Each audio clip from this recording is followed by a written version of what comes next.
Yeah. What's happening? Yeah, what's up, people? Good morning, good morning, good morning. Show. Yeah, back again. Well, yeah, look who's back in the building. Welcome back, Kalanji. Yeah. Hey, welcome back. Nah, I got beef with y'all. I checked it out yesterday. Don't even get it started, but we'll deal with that later on. Jackie's Jackie, you on mute. She talking to the dog, doing sign language. Yeah. She doing sign language over there, like she speaking for us. Okay. Anyway. Bullet though. Oh, once she has to fix something, but that's a hot T-shirt. That's a banging T-shirt. Okay. Burn it down. You also on mute. Burn it down's on mute. Everybody's on mute. Okay. Sounds good that way. Y'all just trying to mute the ladies out. We already know. We already know what time it is, brothers. Y'all don't really want to hear from us, really. Ladies second. Ladies second. Ooh, ladies second. Was it at the jam? Was it the jam? That didn't last long. Okay. All right, Jackie, we about to take over this whole shit. Come on, tell me. We have to. Give him an inch. See what happens. Exactly. Baba Luke, man, you still laid up from the birthday? You know, the grandbabies were a lot of work. A lot of work. So we had 3 of them, and we're happy they came, but we are happy they left. How old are the other babies, Jackie? I'm just curious. What's the age range? 3, 5, and 10. Oh Lord, they tore everything up. They were actually really good. Brewski is even tired because our dog, though he does not like other dogs, he loves people, and he's a great nanny dog. Bull Mastiffs are great nanny dogs, and he loved watching over the kids. But today he's just like, I don't even need to go for a walk. Just let me sleep, and that's fine.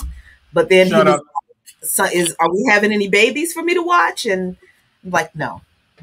So okay, we gonna hear about Baba's kids. Baba's kids in a few minutes. We're gonna start off introducing ourselves because that's what we do on the RemiX morning show. You know what I mean? I am Kalanji Jamachang. I'm in the building representing the People's Army, FTP movement, Siafu movement, Renegade culture. You know what I mean? And all them RBGs out there. Yeah. I'm Jackie Lukman, one half of Lukman Nation, also representing Black Alliance for Peace, Pan-African Community Action, and the Lukmans. Here we are. Hey, I'm Jared Ball, and all I'm representing today is Black Power Media, RemiX Morning Show. Good morning, everybody. Welcome.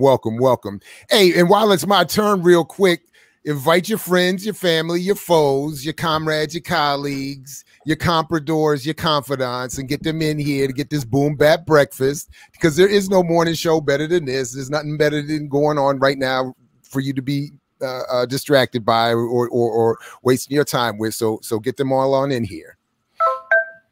I'm Kamal.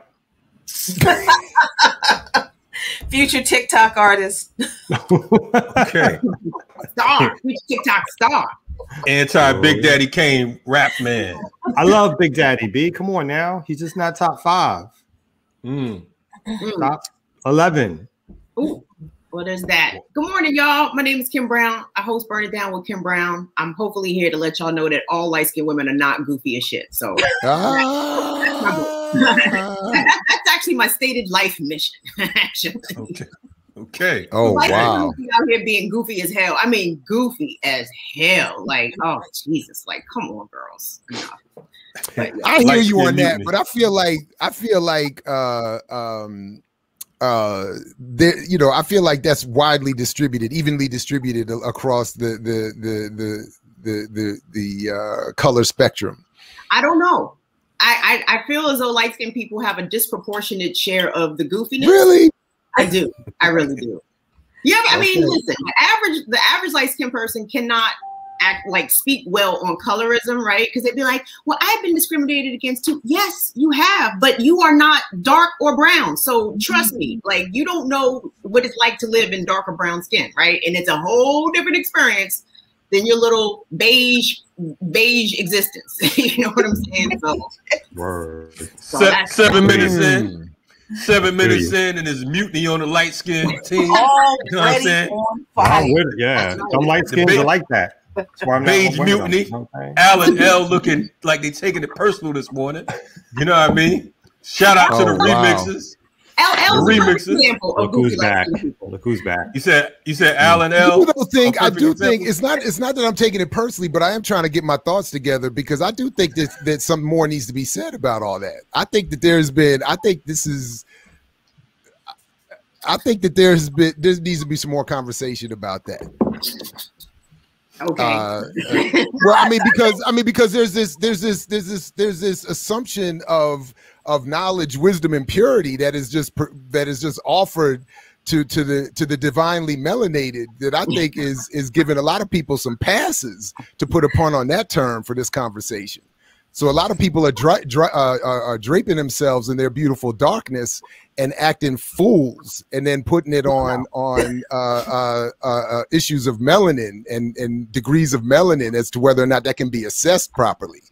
And I'm not here for that. So, and I'm also not here anymore for this wonton. We just gonna start smashing on everybody who's beige just because, you know, we here. You know what I'm saying? I'm not for that either. So, you know, but we'll work it out. That's never like gone away. Colorism thing has never gone away, and it's like it's been kind of like a secondary issue, I think, that's been still kind of been boiling under the surface for like all the reasons you said, Jared. It's like, yeah, everybody who is as Baba says, divinely melanated is certainly not wise, because I know some stupid ass, you know, seriously people darker than me and claim to be revolutionaries and radicals and just really ignorant people. And really, honestly, I wouldn't follow them to the bathroom. But at the same time, you know, I'm glad you won't follow them to the bathroom, though, Jack. Well, yeah. Anyway, go ahead. But I mean, at the same time, that there are folks who just completely dismiss people who are on the lighter, you know, side of the spectrum just because, oh, you're not really black, you're part white. Like, what the hell is that? And it's this crazy conversation that I think we haven't had a lot of because there's so much of the common struggle that we're all involved in, which we should be, but we also got to deal with our own laundry too. No, I mean, that's the side. Specifically about colorism, right? I mean, I'm not saying that light-skinned people don't get blackness right. I'm talking about colorism, like specifically. And usually when it comes to people who deny the existence of colorism or say that colorism is not a big deal, it's usually light-skinned people that are saying that, right? From my experience, let me quantify that pretty well. And I hear like a lot of denial, especially from light-skinned women who talk about, you know, how much struggle and oppression that they've experienced. And I'm not doubting that at all. But whatever struggle and oppression that a light-skinned woman thinks that she has experienced, a darker-skinned woman has experienced more. And to deny like how darker skinned women and brown skinned women are treated in this society versus light skinned women, that's where I have a problem. You listen to the RemiX morning show.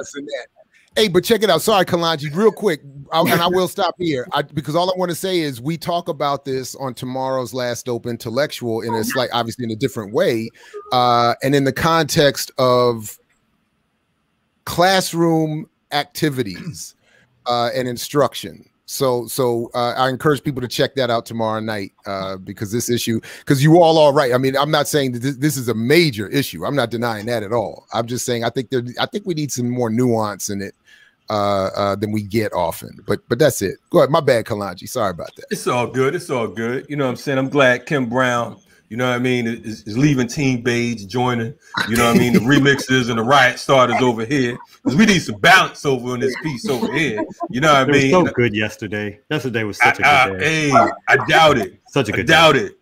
Hey, shout out to all the remixers that held me down yesterday. I saw a couple jabs. Nobody held jabs. Nobody I don't know no mix-a-lots. A couple jabs trying to throw at me. That's all good. No one anyway, inquired. On the real, was like, man. I got these hecklers in the background. See, that's what Kim Brown was just talking about. You light-skinned cats don't even allow a brother to speak when he come on the joint. But anyway, all jokes aside, I don't get caught up in the sidetracking of the slave. I hope that we get it together because of the fact that, you know, when we're dealing with white supremacy, we all niggas in their eyes. You know what I mean? So, you know, we get caught up in it. To me, colorism, and I hate to simplify it, it's sort of like, you know, gang banging. You know what I'm saying? You know, I wear red, you wear blue, I wear yellow, all that type shit. You know what I mean? But you know, we gotta knock it out. I think that if you're in the movement, especially, and you are on the side of our people, you know what I mean? I don't think anyone requested a complexion when they was coming out. You know, I'm sure that some of you Negroes would if you could, you know what I mean? But on the real, but right now, let's keep that focus on, you know, banging against these racist, imperialist, colonialist bastards. That's the deal. You're checking out the RemiX Morning Show, and they come in the gate firing shots at each other. So you know, if we do this to each other, you know what we'll do to your ass. You try to step up in the clip. Anyway, Black Power Media is in the building. What's good? How's everybody else doing besides this early morning War of the Roses? We not at That's war. a great movie, by the way. Not at war. That is It's a great movie. I thought so. I don't know if that's great. I I mean, you know, I have to watch it again. It was pretty good. Yeah, it was. It's been a while. It was pretty good. Yeah, but, you know, it's come on, man. You. Not as good. After yesterday, I'm not trying to hear from you anymore, man. No, it's not as good as Big Daddy Kane. So see, it's now not they're fighting. Those two are fighting. I mean, Jared, on the real, I listened to you do that Raw joint yesterday, Lord. Big Daddy Kane. No, I'm on your team because I know all the lyrics, and I gotta say that Raw is one of the dopest hip hop songs ever.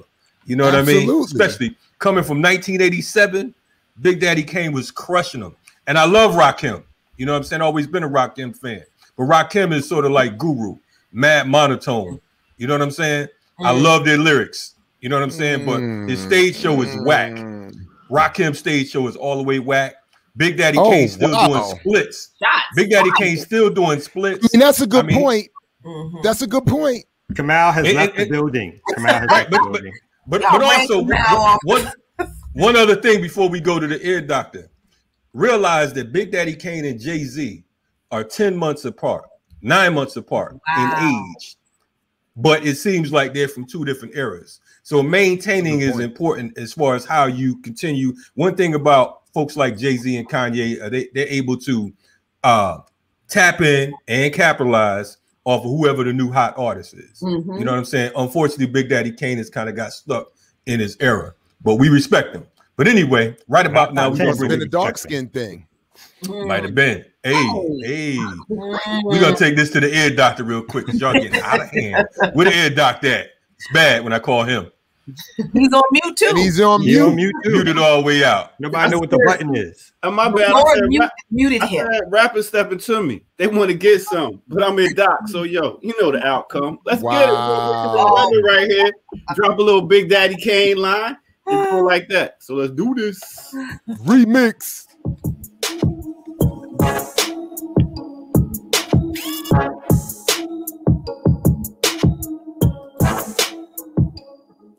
It's the weather report. It's the weather report. Whether you know it or not, it's the weather report. What's good, party people out there? This is the RemiX Morning Show. I am the ear doctor, and this is Black Power Media. And I come with y'all once again to the weather report. Big up to my man, Harlem Zoning. He hooked me up with this shirt right here. Pretty dope. Check him out, Zoning Apparel. What I want to do now is give you all y'all weather. Let's start off in Newport, Vermont. Newport, Vermont, we got a high today of 56. Now let's take it over to Madison, Wisconsin. Today it will be a high of 52 degrees. And then let's take it over to Portland, Oregon. Portland, Oregon has a high today of 61 degrees. And then let's take it down to the Philippines, Decay, Philippines. I believe that's where her is from. I believe. Do the history on that. It might be where she's from, but it's a high 81 degrees. Now let's take it over to Bedford, England. Bedford, England, where it is going to be a high of 66 degrees. And my last place I want to talk about is Rio de Janeiro. It's Rio de Janeiro, Brazil. Now, why did I bring up Rio de Janeiro? Because it's time for me to take a vacation. It's time for me to go to a beach. You know what I'm saying? I want to go on a beach and chill like a young Kamala. You know what I mean? Where I could just lay on the beach, chill out, and do my thug thizzle. So that's what it is. So next month, I'm gonna be going. I'm going to the beach somewhere, maybe in Rio de Janeiro. So let's take it back to the morning show crew. You know how we do.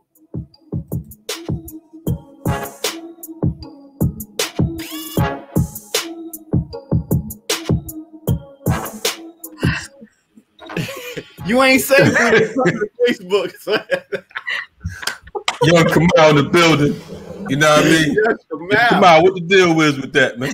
What do you mean? What's the deal, son? I was in shape. That's actually in Cuba, son. I'll take same body right now. Wait a minute. Yeah. Started out there. What's wrong with y'all? Keep that shirt on. Hey, yo, man. Don't nobody want your furry gray chest hairs, my man. looking like you got mink on. Yo, I'm here for men showing off their bodies. Ladies, all in favor? All in favor. Everybody take off these shirts. Me and Jackie about to judge. Me and Jackie about to judge. I'm not mad at that. You know what I'm saying? Don't get me started. You know what I'm saying? You know what I'm saying? I'm done, man. I'm just walking here with a shirt off, and everybody. I'm taking out all my Facebook pictures now. Now that I know that those can be going after, taking out every goddamn Facebook picture when we go to the beach for this next month. Hey, Kamal, I would have said, he should have brought up some younger photos. So we'll try to look for something younger next time, man. You know what I'm saying? To show, where you come from, my man. We're going to take care of you. Forget all that, man. You got another ceremony to go to? Another ceremony? Ain't you going to be going? Oh, everybody hating. Anyway, good morning, everybody. It's a very good day today. We're less than 20 minutes in. You know what I mean? And these cats have gone wild. You know what I mean? We got I think it's about time to take it to some news, man, because y'all blowing me already, man. I'm like off the chain. Jerry Paul, man, you got any news for us, brother? What happened to the Globe? Yeah, but we got to get. That's what I'm saying. We got to get the transition right. We got to. Let's hit the Globe. Shout out to Shirley. Welcome to the new member. Thanks for joining. Shirley was already a member. I thought so too, but it's all good. Welcome back. Welcome again. Make sure you see that BLA members only joint. Oh wow. I'm just anyway. Let's get to the news, but let's spin that joint first.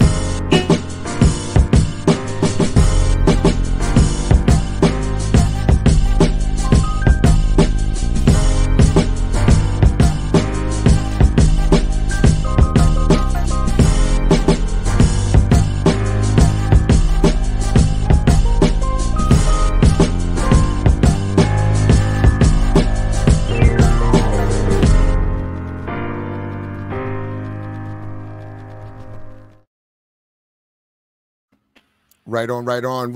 Welcome back to the RemiX Morning Show, Black Power Media. By the way, in the next hour, we have a number of great guests coming up. Kalanji, I know you have a special guest. I'm going to be joined by Tim Hicks of the Cornell West Theory. DC Hip Hop will be in the building. Some new music's been released, so some politics and stuff there. So make sure you're around for that. And Kalanji, who you going to be talking to? I'm going to be talking to my man, Balogun OJ Tade, who is the director of the African Martial Arts Institute, and also co-chair of the Urban Survival Preparedness Institute, and author, a priest in a number of different African spiritual traditions, and we got a lot to talk about. Right on. All right, so as far as the news goes, I got a couple joints, and I know I'm not alone here, but mine will be relatively quick this morning. One of them, I just wanted to say, my man Kwame Brown, I'm not even going to play any of it today, but my man Kwame Brown went at, he's been dropping so many videos, I can't even keep up. But in one he dropped yesterday, went at my man, well, not my man, but somebody's man, Dr. Boyce Watkins, which I just thought was hilarious. And And because apparently Boyce Watkins was basically, you know, I didn't watch it, so I only watched what Kwame said. But apparently Boyce Watkins was just, you know, chimed in, being critical of Kwame Brown.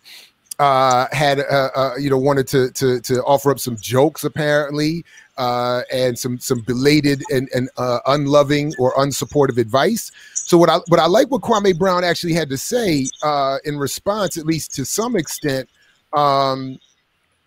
which you know, and like I said, I'm not going to play it, but but one of the points he made was that Boyce Watkins did not come to him as an elder, as an educator, as a leader should. And instead of looking to you know, lift somebody up and bring somebody under his wing, he just sort of went at him. But what I also thought was interesting was not only did he, you know, challenge Boyce Watkins to say you should be more responsible with your degrees, and I would agree he should be more responsible with his degrees. But it was interesting to note who Kwame Brown said was in opposition or behaving differently.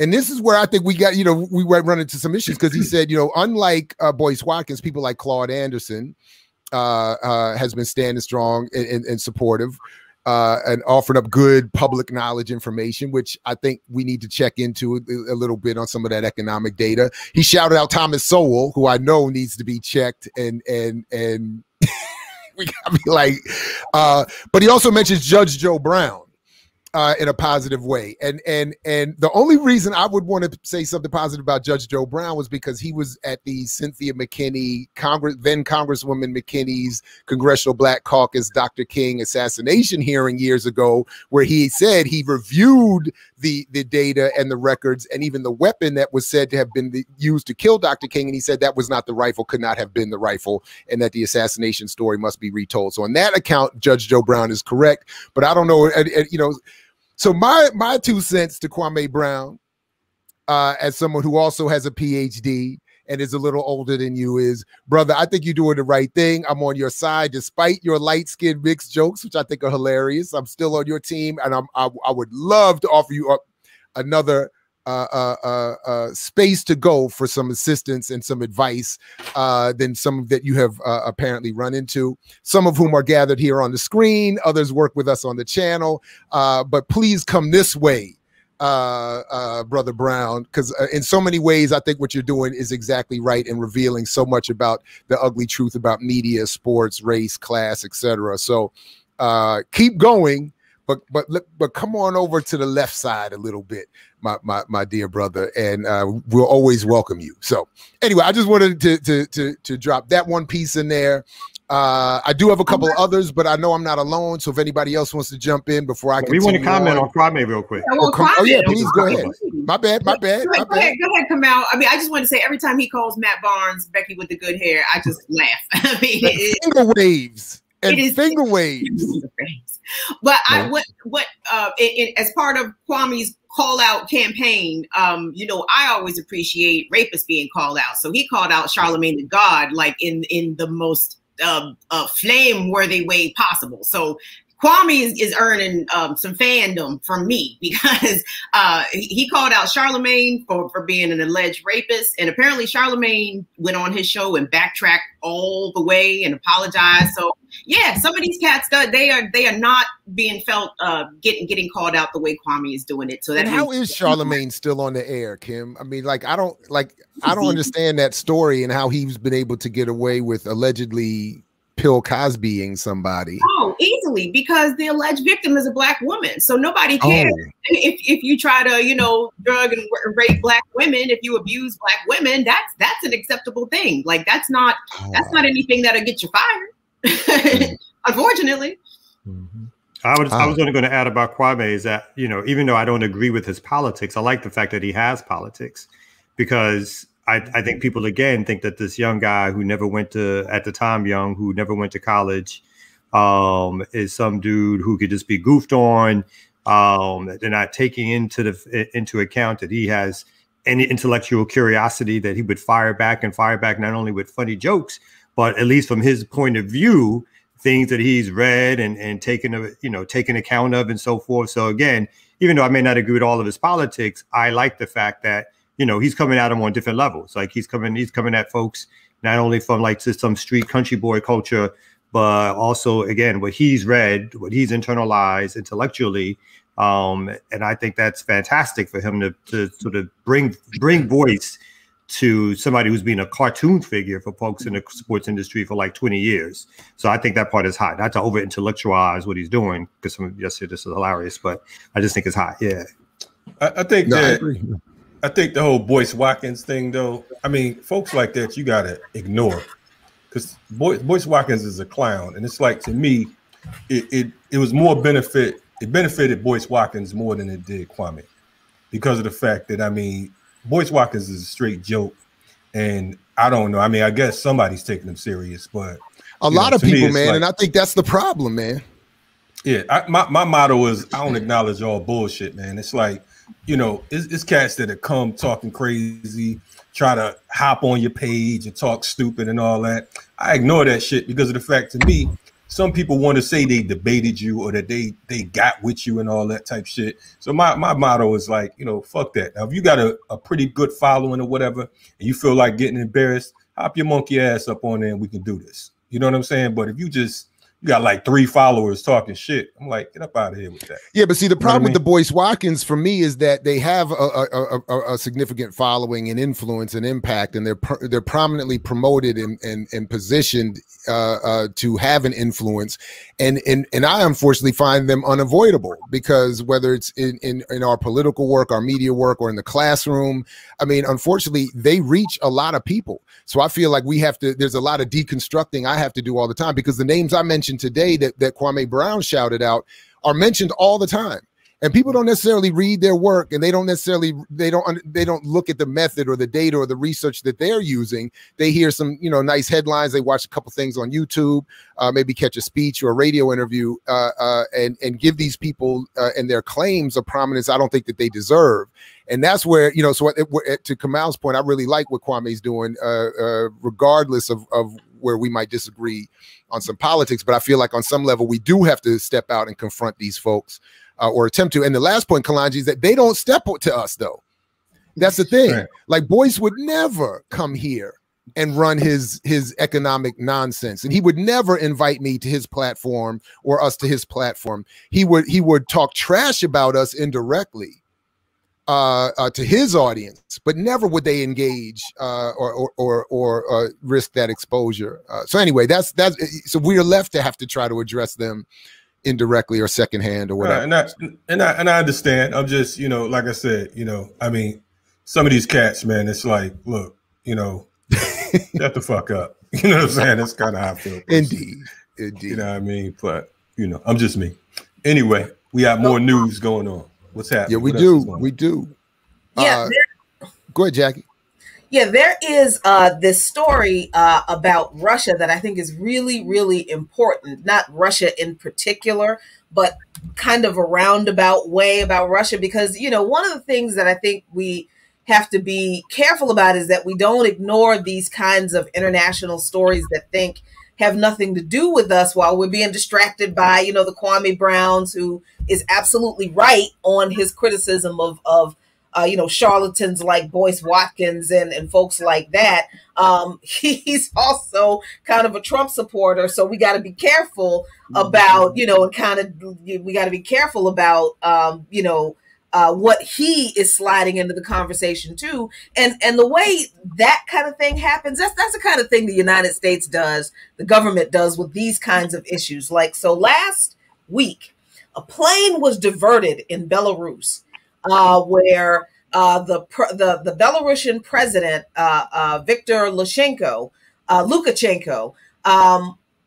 he sent a bunch of you know, paramilitary police to go and divert the passenger plane to arrest this person named Roman Protasevich. And he did it in a way that the international community is all pissed off. And, oh, my God, you called in a fake bomb scare. You scared all these civilians on this passenger plane. You're wrong. But Roman Protasevich has been accused of terrorism by the Lithuanian president.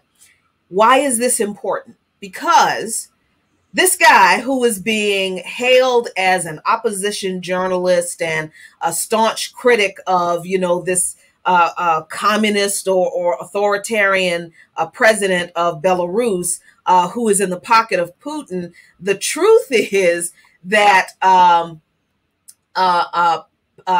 what's this guy's name? Petrasevich is linked to neo-Nazis in the Ukraine.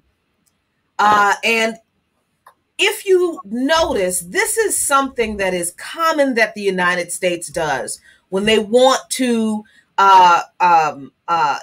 implement regime change in these European countries.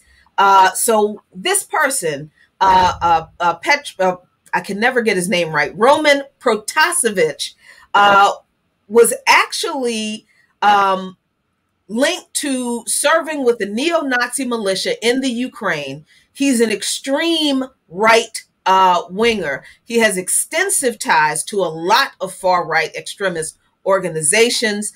A leader of Ukraine's notorious Azov battalion, an explicitly neo-Nazi militia that uses white supremacist imagery. They're not even hiding it. They're not even like, no, we're not really white supremacists. We're just a political organization. No, they do the skulls and the you know, the SS imagery, all of that. They publicly acknowledged that Protasevich joined them in their organization. A Ukrainian newspaper reported that Protasevich worked with the neo-Nazi militia's press service. He himself admitted in an interview traveling to Ukraine and spending a year battling pro-Russian forces in the eastern war zone of Donbass. So this is the person that the United States, the State Department, the Biden administration, US and EU Western partners are saying is a victim of Lithuanian, of Belarusian and Russian repression, that he is an opposition leader because he's run for office. He's running against Lukashenko, that he is a target of Putin now. The man is a neo-Nazi, and he is actually an asset of, guess who? The CIA. So this is a really important story, I think, as we're looking at the way we have all of this misinformation swirling around, you know, celebrities in the United States. We have to be careful about what they're sliding into the discourse of revolution. We have to be careful about what the United States government is sliding into the discourse about who they're saying is the victim of, you know, some other government's oppression and repression, and who really is an asset of this government trying to overthrow another regime in Europe. Wow, right on. And I think what's also interesting about that incident, as the West comes out and criticizes the plane being diverted, the West itself engaged in that same behavior only a few years ago, when it forced Evo Morales' plane, then the president of Bolivia, under Obama, in search of Assange, right? Not Assange, in search of Edward Snowden, thinking that he was on board, or claiming that he was on board. And so it diverted his plane. Europe closed their airspace, not allowing the plane to fly, which forced it to have to land and to refuel. And the plane was searched. So these same tactics, when the West does them, obviously don't garner any outrage. No one gets excited in the Western media about it. It's just like, oh, well, we were in search of a so-called fugitive. So of course it's okay when the West does it. And when these other nations adopt these same tactics, then all of a sudden they are barbarians or breaking international law and so forth and so on. So the hypocrisy, of course, that's used is crazy and outrageous. And anybody with a brain should be able to see through that. Sound like business as This usual. is why we invite Kwame Brown over here. So these little insertions can't be made so easily and caught up. And the only thing I would say to slightly push back on Kamal a little bit, just on that last point, is that I'm overly sensitive in defense of people's intellects being abused by the levels of psychological warfare and propaganda. So I agree with you. We should be able to see through it. But I am sensitive to why so many of us are not able to, because there's just so much effort put into all of this to make it that difficult. So, but anyway, but in general, yeah. I mean, I happily relent. I think you're right. Yeah. Not on Big Daddy, but on this one, yeah.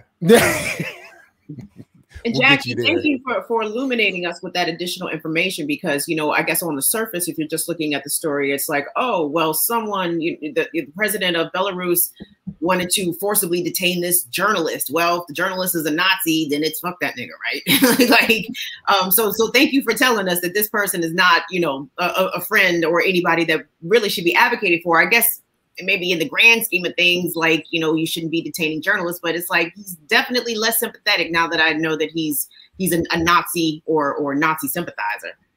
Yeah, and this is, it's not like, and the thing is, it's not like this is like an endorsement of, the goodness or the uprightness or righteousness of Lukashenko, because he's got issues, of Putin, because he's got issues. The issue is that these are the people that the United States government consistently deals with in order to have their way in other people's countries. I mean, the United States is a fascist government, so of course they're going to go find a fascist asset. So, they could find somebody else, but it's just easier when birds of a feather flock together. So, and the fact that the United States media is propping this man up to be some type of victim when he really is not.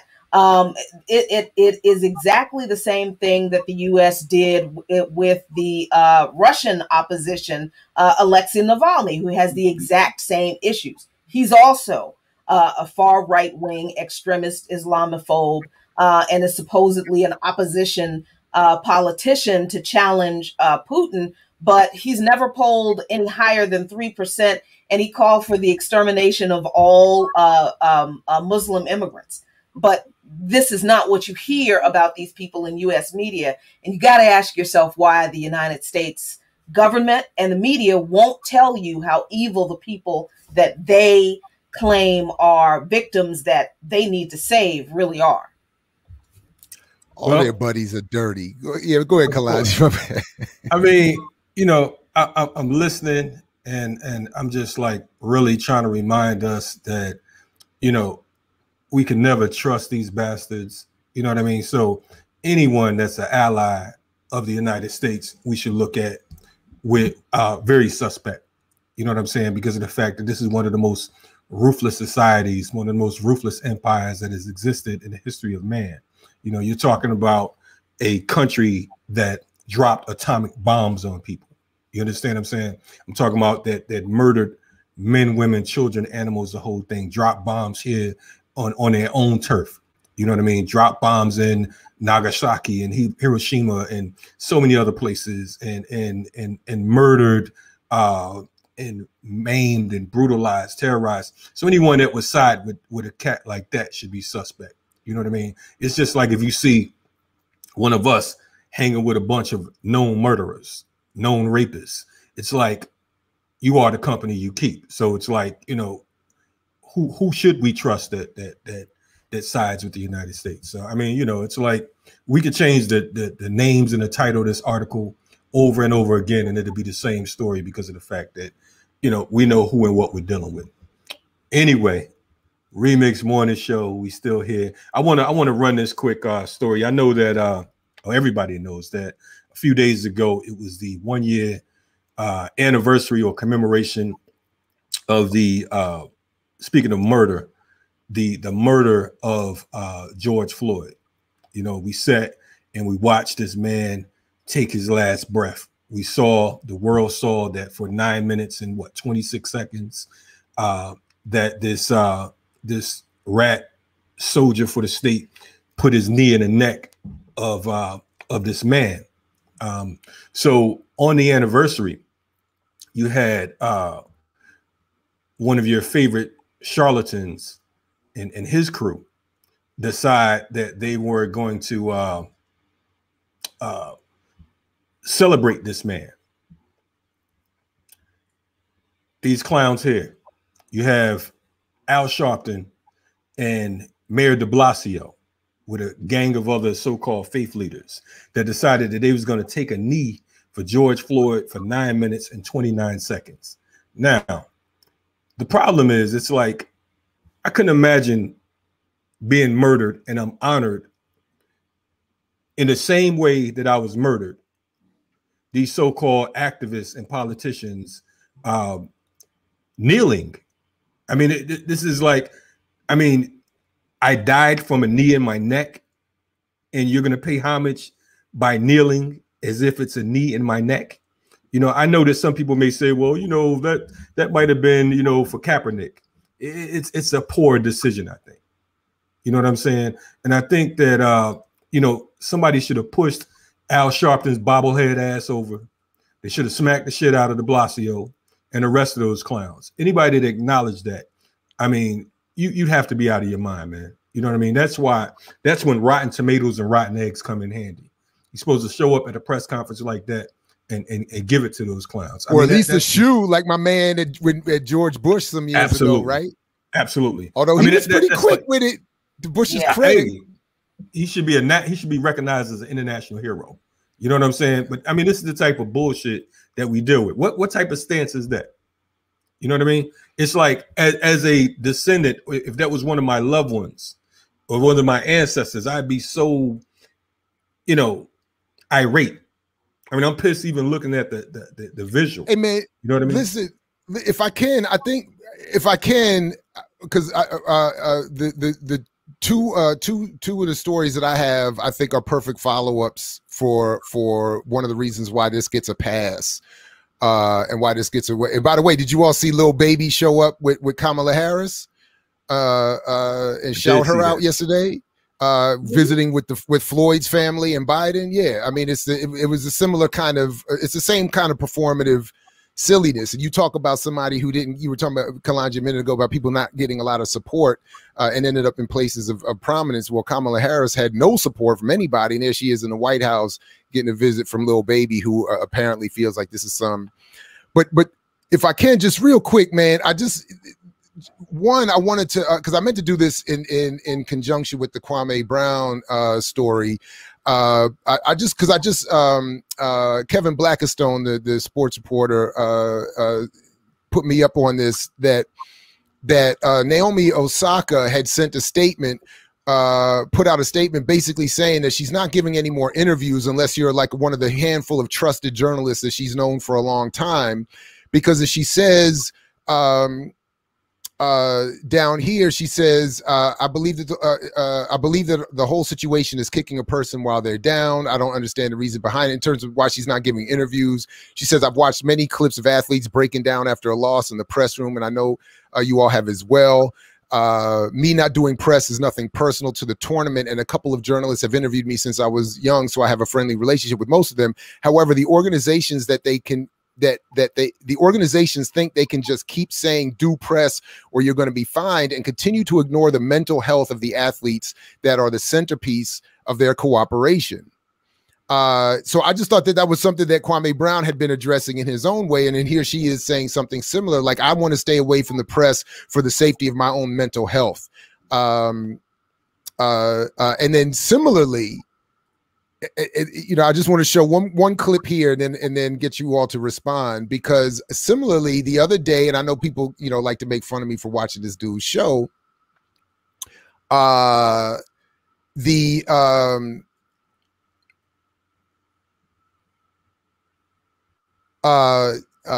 Taibbi went on the Jimmy Dore show, and in just a quick few seconds here explains, Kalonji, why I think we have so much wrong with our journalistic environment, because he tells a very hard truth, a very serious and I think strong truth about the journalism community. So let me just check this, get this and play this clip real quick.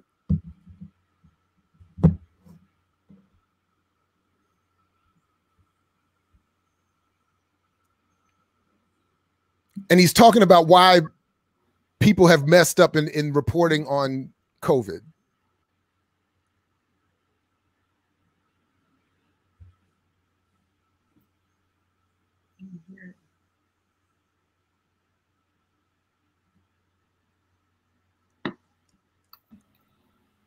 There's no sound coming through.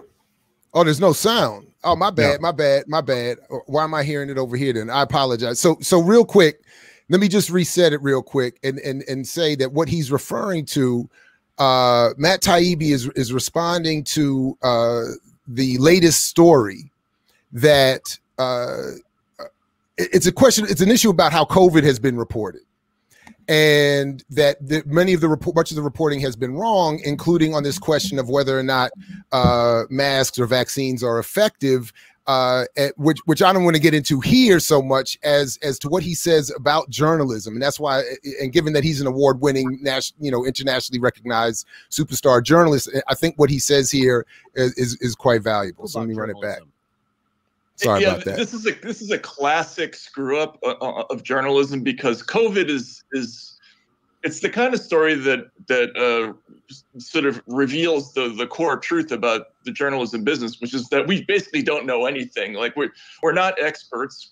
At best, a lot of us went to journalism school, and what did we study? Journalism, which isn't anything. So when we get presented with a story like this, which is highly technical and extremely complicated in the best circumstance, we're completely dependent upon experts, and we're only telling you our best guess about what could possibly be true. And so the worst thing you can possibly do at the start of a story like this is instantly start ruling things out and declaring some things facts and some things conspiracy theories, and on top of that being sanctimonious and obnoxious about it. You have to have some humility with the job of journalism. I think that's actually crucial to how you do this job, is you have to know that you don't know anything. Exactly. And you have to be suspicious of everybody that you talk to. And over time, things get revealed, and that's how you get to a truth.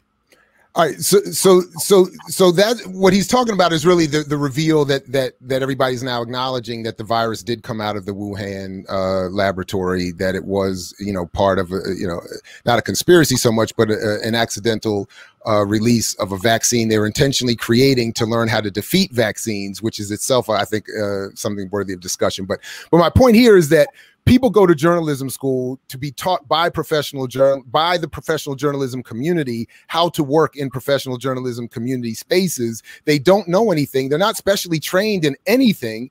And then if they don't do the kind of work, or not paid or given the space to do the kind of work he's talking about, then we get the kind of bad reporting. We get the kind of silly regurgitation of non-facts, and which creates an echo chamber that makes it very difficult for any of us to do the kind of analysis we need to do. So I just wanted to show that little clip there, because I think, having taught at a journalism school for a decade, having gone through and gotten a PhD from what at the time was said to be a top 3 journalism school in the country, what he said there is exactly right. Well, the problem is, I can speak as somebody who went to journalism school and got a journalism degree. The problem is that journalists are trained to accept usually only the answers from experts as facts and as truth. And so if the CDC, let's say last March or last February, initially was telling people not to wear masks, right? The journalists took that story and just ran with it at the suspension of common fucking sense, right? So a lot of times, a lot of these professional journalists will suspend what I consider common sense in order to pursue what the official word is, right?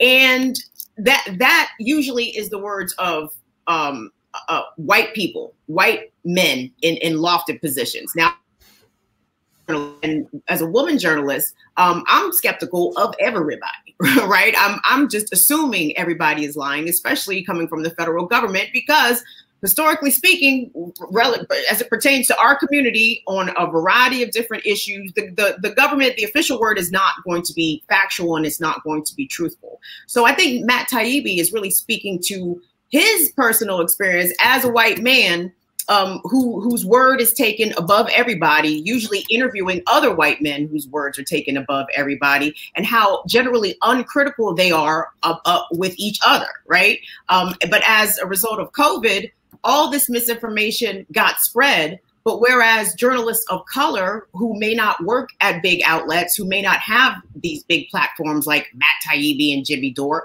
our concerns were ignored, right?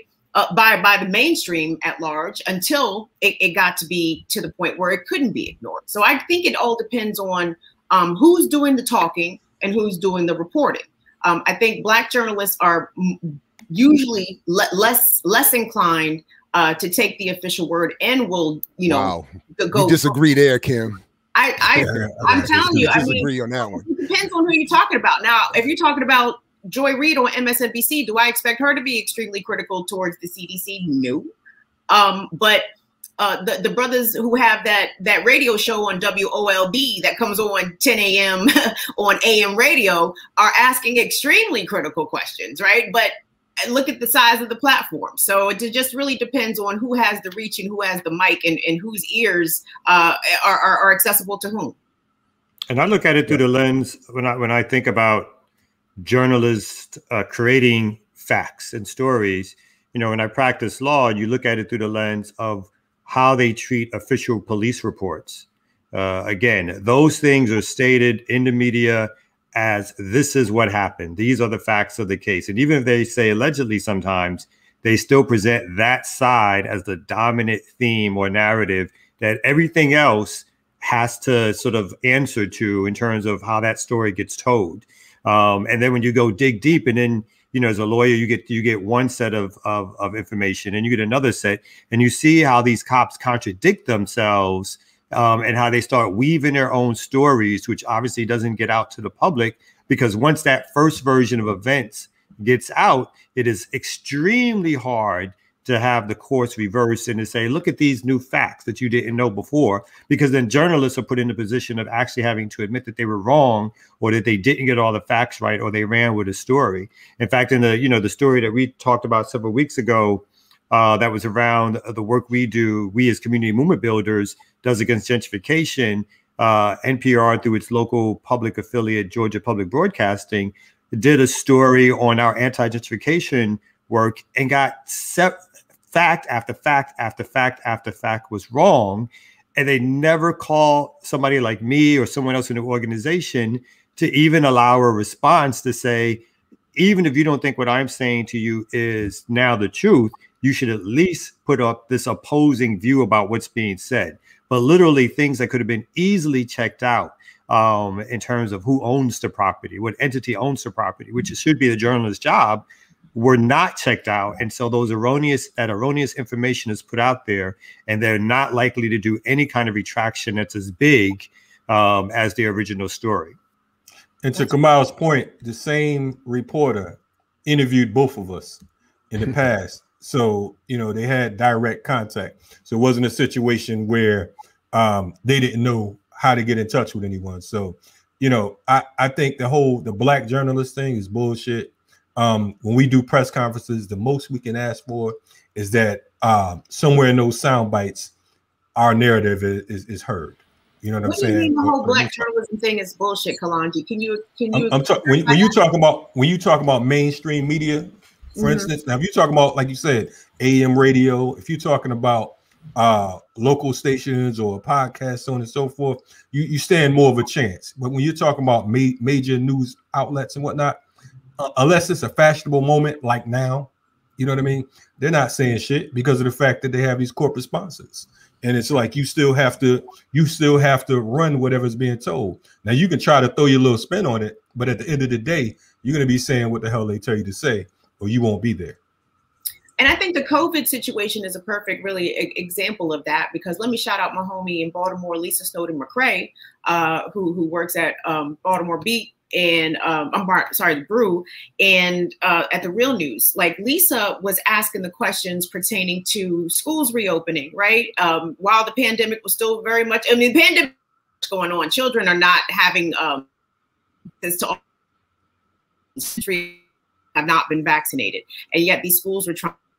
And the CDC was saying it's safe schools because kids don't transmit the virus. Well, any idiot with a basic understanding of biology, right, and how communicable diseases are transmitted, just thought to themselves, like, that doesn't really make a lot of sense, despite the fact Kim, unfortunately, we have to wrap. But I think you and I, especially, we're gonna have to continue this because the Baltimore Brew and the Real News are whack, and I don't give a damn who works there or who does work in it. But I'm saying, but the institutions themselves don't allow for people like her to thrive and do the kind of work that we all need. So they're not. It's not the alternative that we're talking about. So what I said, but okay. Speaking of journalists, that's why we're going to continue the conversation. I just can't. The Real News and Baltimore Brew is not going to get unquestioned love. I don't give a damn who they hire. Not on this show. Not when I'm around. I know, but I said Lisa. Okay. I didn't say like the Real News is a real great news organization. I said Lisa. We have to go to break. We have to go to break. I'm talking about Lisa. Y'all can talk about them other places, but I'm talking about a very specific person who is very. I'm talking about the ear doctor right now. We got to bring the ear doctor on because we got to go to break real quick. And you guys can continue that convo in a few minutes. The Remix Morning Show is where What's up, ear doctor? What's up, y'all? Yo, I just came to. It's a lot of hate in the world. I came to show some love. So I'm going to show some love to the one and only Sheila E. All right, let's get it. Remix Morning Show.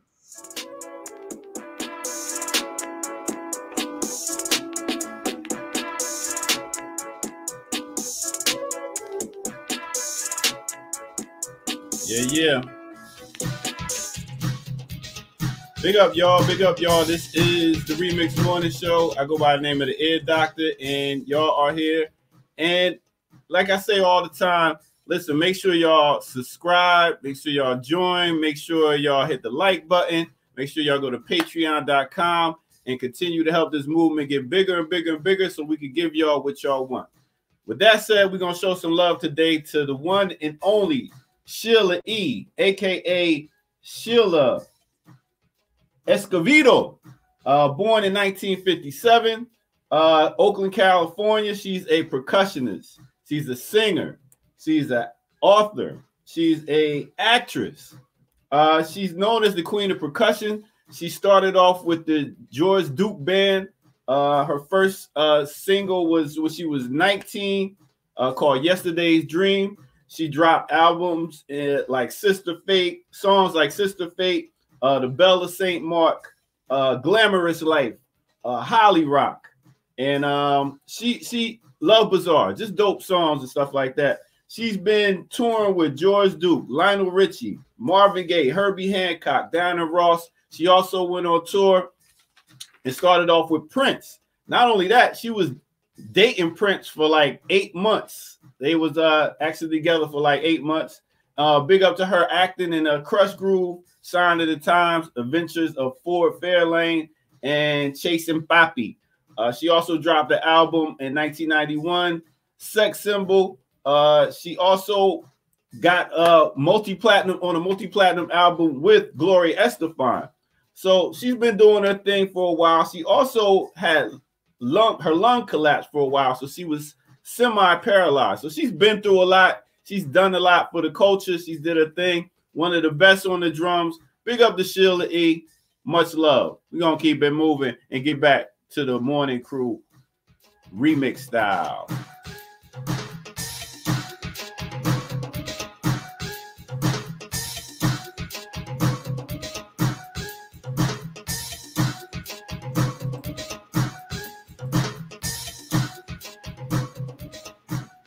Yeah. Is it her birthday or something? No, I mean, I love Sheila E. I just didn't know, I just like to show love to different artists that don't get, the recognition they supposed to be getting all the time. So, bam, there it is. My bad. I like Sheila E. You're bad. You don't like anybody. No, she had like 3 hits. I like her. Oh my God, man! Hey, this dude, you. All the drumming she's done. I mean, Crush Groove, Holly Rock. She did her thing. Come on, man. Stop playing. Yeah, she did her thing, man. She good. Whatever. I'm out of here. I can't. She had a moment. So look, I see the people real quick. I see the people in the chat, and maybe we can work it out later on in the show where Kim can finish her point. People feel like I unfairly cut her off. Why do you think that, Jared? Why do you think that? Well, we had to break, Kim, so we had to cut you. We had to cut you because we had to go to a break. We were trained rap in the chat for a minute. We had to go. So it really didn't go down like people in the chat think it went down, but it's all good. I don't know anything more about Lisa. I'm talking about the outlets where that were being mentioned, and I don't rock with them, and I don't want them to be given a shout out, even if Lisa is to be given her due. That's all I was saying. But Kim, if you want to say something now, I'm happy for you to go ahead now. My man Tim, who's going to join us in a minute, I'm sure will oblige. Before that, Kim, I'd like to apologize myself because I was rude to both of you because of the fact that, you know, we were a little bit over time. So I want to apologize on air, not just send you a text and say, you know, I wasn't trying to be rude. My shit was like, okay, we're a little bit beyond time. So anyway, go ahead. I'm sorry. I just wanted to get that out. It's fine, gentlemen. I'm used to it. So, I mean, what I basically just wanted to say is that there are journalists out here. You're not going to see them on your cable news network. They're not writing for the Baltimore Sun. Chances are they don't write for the Washington Post. But they are out here challenging not only the elected officials, but people who are in positions that dictate public health and public policy. And if they're not given the opportunity, or if their platforms, unfortunately, aren't big enough that more people are hearing that they are asking these questions, posing these questions, challenging these statements and these directives given by these leaders, as it were. I mean, it's very easy to lump and say that Black journalists aren't doing X when they are. You know what I'm saying? The most visible Black journalists may not be doing X. But as has always been the case in our community, there is always Black media. There's always been Black reporters that have been out here asking the questions, trying to dig for answers, for solutions that help us. Now, whether or not everybody gets to hear those solutions and those questions and those challenges is another whole nother story. But I'm not going to sit here and act like it doesn't happen and there's nobody out there doing it, because there are. And let me shout out again the good homie, the good sis, Lisa Snowden McCrae, because she is absolutely one of them that is doing it for Baltimore City. So that's it. All right, right on. Okay, so appreciate that. And again, we will continue the conversation here and elsewhere. I look forward to it. But as we do move on with the remix, there is a version of the suppression of Black thought, puns intended, occurs in hip hop, and it happens a lot within the DC hip hop community, and even the DMV, which our next guest had a little thought about that we talked about elsewhere before. We maybe ask him about that in just a minute. So let's go ahead and hit that. We'll be back in just a minute with Tim Hicks of the Cornell West Theory right here at the Remix Morning Show. Remix.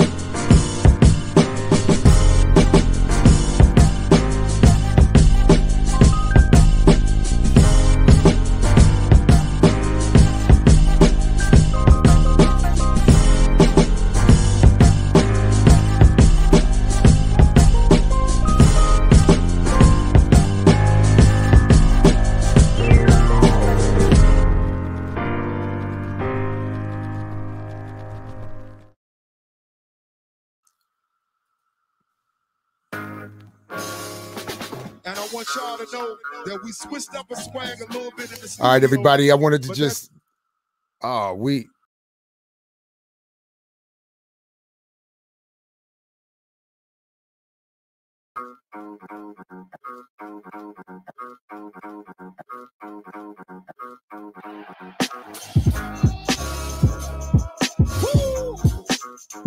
XO, baby. Two-tone, what it do, my nigga? You with me? Like a rap roti, even the hot niggas get served. Be where they don't be. On the block, I turn with the curb. See what they don't see. The difference between the city and burbs. Speak what they don't speak. We about to change the world without words. Gucci watch on and synchronize the time when the shooters come home and work that 9 to 5 for the soul pepper catch up. The OJ mail hold the letters. For fellas playing dress about justice. Hey, we adjusted. Gentrified and still gun busting with eruption. Not yet, but Armageddon coming. We gonna kill each other off if they let us. Hold the letters on mine too. Or bring the chef and the devil in for question. 89, the bum rush. I fell in my tongue touch. The hands on the clock, Nash wind me up, chop. Just to get a rep, making bands is unsung. Holy sauce, holy cross, Christ 911. Get in line, how you wanna curry you, step in the curry out. These niggas egg food young, you know what we're about. Yeah, lunch in the bag, these niggas is getting curried out. Welcome to the curry out. God bless them, they ordered the chef special. Three-piece, nigga, this combo gon' upset you. Yeah, sweet tea, salty, no pepper, they can't catch it. Take it out, know what we about. Welcome to the curry out. I want you. Bust a move in my shoes, 85 Ford Lincoln, I was swimming in blues. Crazy now, just thinking I was shrinking the view. Triple T, reminiscing in the kitchen with juice. I knew a lot of Q's bishops that remember the roof. Niggas yelling slim, get up with a bullet in you. T.S. Bradley Bill, get the ball, Johnny Wall, 2 bullets in the sky, yes, y'all. And we was taught to rock a show, to lyrically lock and load. Change my clothes on the block past 4 hours a mo. No more selling O's and dro, we presidential with the flow. I stated the union address, U Street rocking the show. No budget to all bunch, but how hard do your balls punch? Most of y'all didn't even spit no bars or bar none. Y'all was hungry, but ended up being all lunch. You fool, nigga. Hoyas verse Villanova, Park Road, Saratoga, Belmont, Fairmont, Hobart, Minnesota. Young and running with the Wolves, Kevin Garnett. Short stories with my dogs, it was never far-fetched. I started off at Cap City, before we was a rap city. Before no cap, now we a Cap City, cause DMV, that ain't DC. Actually, factually, naturally, the top spot, that's for we. Nigga, you sound like them, let's kiss the ass to me. They have street, not Southwest, but have street, the other half sweet. Won't turn the other damn cheek on MOK like Univest, but this crowd gon' back me. Get in line, how you wanna curry, you step in the curry out. These niggas egg food young, you know what we're about. Yeah, lunch in the bag, these niggas is getting curried out. Welcome to the curry out. God bless them, they ordered the chef special. Three-piece, nigga, this combo gon' upset you. Yeah, sweet tea, salty, no pepper, they can't catch it. Niggas out, know what we're about. Welcome to the curry out. May I help you, sir? You ain't soda. $1. Oh, come on now. Look out for a brother, man. Come on. Hey, take it. Why don't you let me get a sip for 15 cents? My cups cost more than 15 cents. All right, everybody, we're going to have to leave it there so we can get a little bit of time with my man Tim Hicks of the Cornell West Theory, featured in this new track, The Curry Out. Tim, welcome to the Remix Morning Show. It's always a pleasure to catch up with you. And I hope you're not frozen there. I hope all is good. You are muted. Let me make sure we can hear you. But I wanted to, when I saw the video drop, shout out to DJ Two Tone Jones. I was hoping to get a few of the cats in the video on this morning, but Two Tone is old and got grown with gray hair now. He's a little bit too big for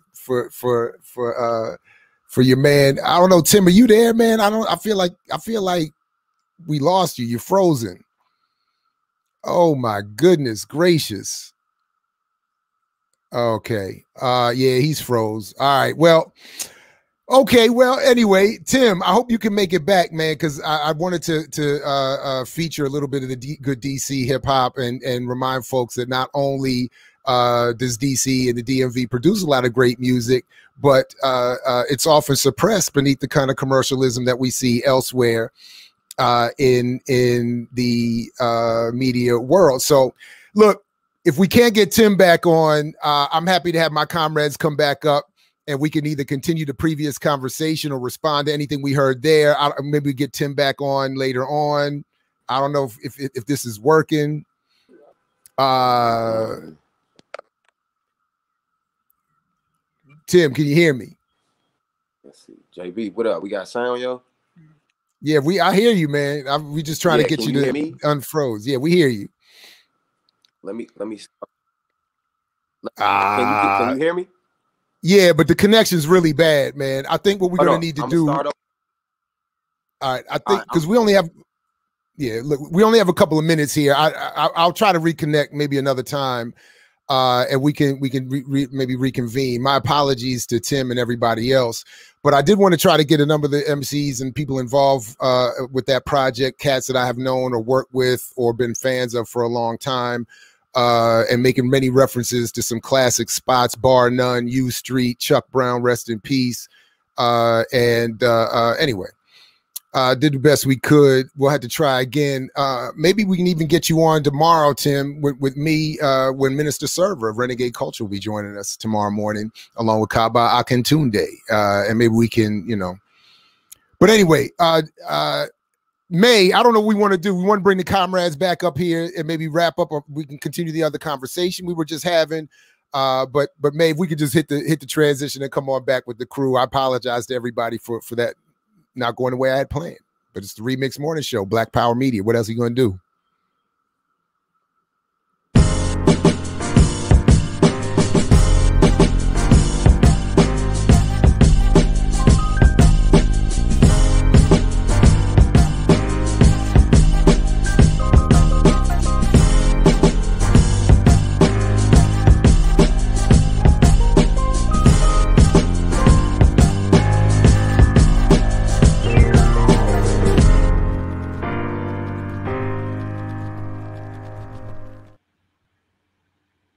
Hey, my bad, everybody. To my colleagues and my comrades here, I apologize. Excuse me, to the remixers and the mix-a-lots in the audience, my apologies that it didn't go well. And to Tim Hicks of the Cornell West Theory, I'm sorry that didn't work out. But okay.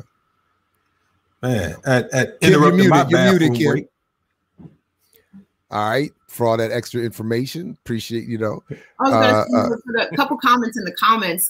First of all, Okada shouted out WPFW Decipher. What's up to DJ RBI? What's up to my man DJ True, the original, all the Soul Controllers, like all the underground, real DC DJs. Love y'all. And let's not forget, and shout out to Decipher too, because don't forget your boy with the Black Academics. I'm part of the original Decipher crew from the beginning. Absolutely. Don't get it twisted. Me, in fact, Two Tone Jones was our DJ. That was, with the Black Academics. It was me, my man, well, I don't know what he goes by now, but we'll leave that. And Sister Shawnee, we were the trio, the Black Academics, and Two Tone Jones, and we were on. I believe our nights was Tuesday or Wednesday initially. Yeah, I'm part of the original Decipher Hip Hop Block and all of that. Yeah, absolutely. Well, PFW was still up there off 18th Street, up in Columbia Heights. Off Columbia Heights, and then we moved down into K Street, and then they moved even once more. But shout out to PFW, because that was actually the first time a hip hop block went national on Pacifica. There was a hip hop block at all on Pacifica Radio. So, hey man, I think Tim is back right now, so y'all can finish reminiscing about y'all local wars and whatnot. But we only got 5 minutes now, so I was going to see if we could just reconvene for another time. But I don't know, man. At this point, I don't even know what is best to do. Look, while he's here, look, Tim, while you're here, we might as well just join. We only got a couple of minutes. But, can y'all hear me? We can hear you and we can see you. Sorry about that, y'all. But look, man, we only have a couple of minutes, and I wanted, we have an extended conversation people can check out at Black Power Media with you, me, and Head Rock, and I'll invite you back even tomorrow morning if you can. But talk a little bit about just a little bit of the vibe you all were recreating there. As I said, you mentioned just you alone, U Street. XO mentioned Bar None. I mean, there was a lot of classic references in that track. The Curry Out itself is a classic reference, but talk a little bit about it. Hey, man, first, let me start by saying I grew up by the shrimp boat. All right. If you're from D.C., then you know that's Ward 7. You know that's east of the river.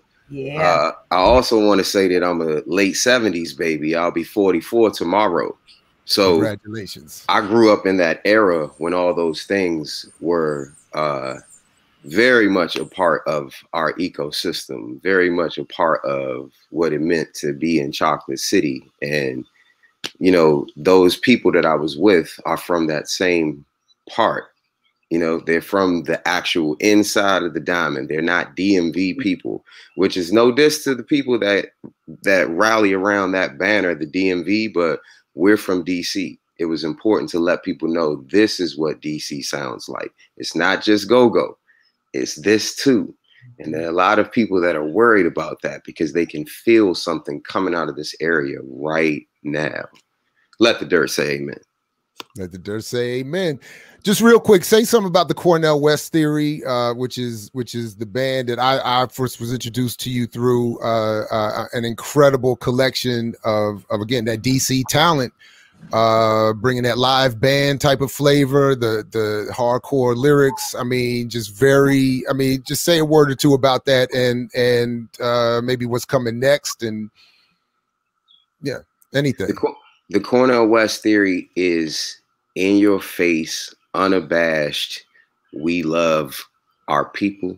We love people that are in the struggle in any city, any country, any town. We despise people being abused by people in power, and that's what our music represents. So if Chuck D, Gang Starr, Parliament Funkadelic, Radiohead, Jimi Hendrix, John Coltrane, Max Roach had kids, it would be us. And we're still here, even if you don't see us. We dropped a project not too long ago. By the time I get to Minnesota, so that joint is fire, man. We are always in the shadows. Yeah, and it's real beautiful music, man. I've had a chance to travel with you all, see you all do a number of things, work together on a couple of projects. And as I joke with you all the time, I mean, the band is titled the Cornel West Theory, but politically it's more like the George Jackson or Frantz Fanon theory. Yeah. So politically there's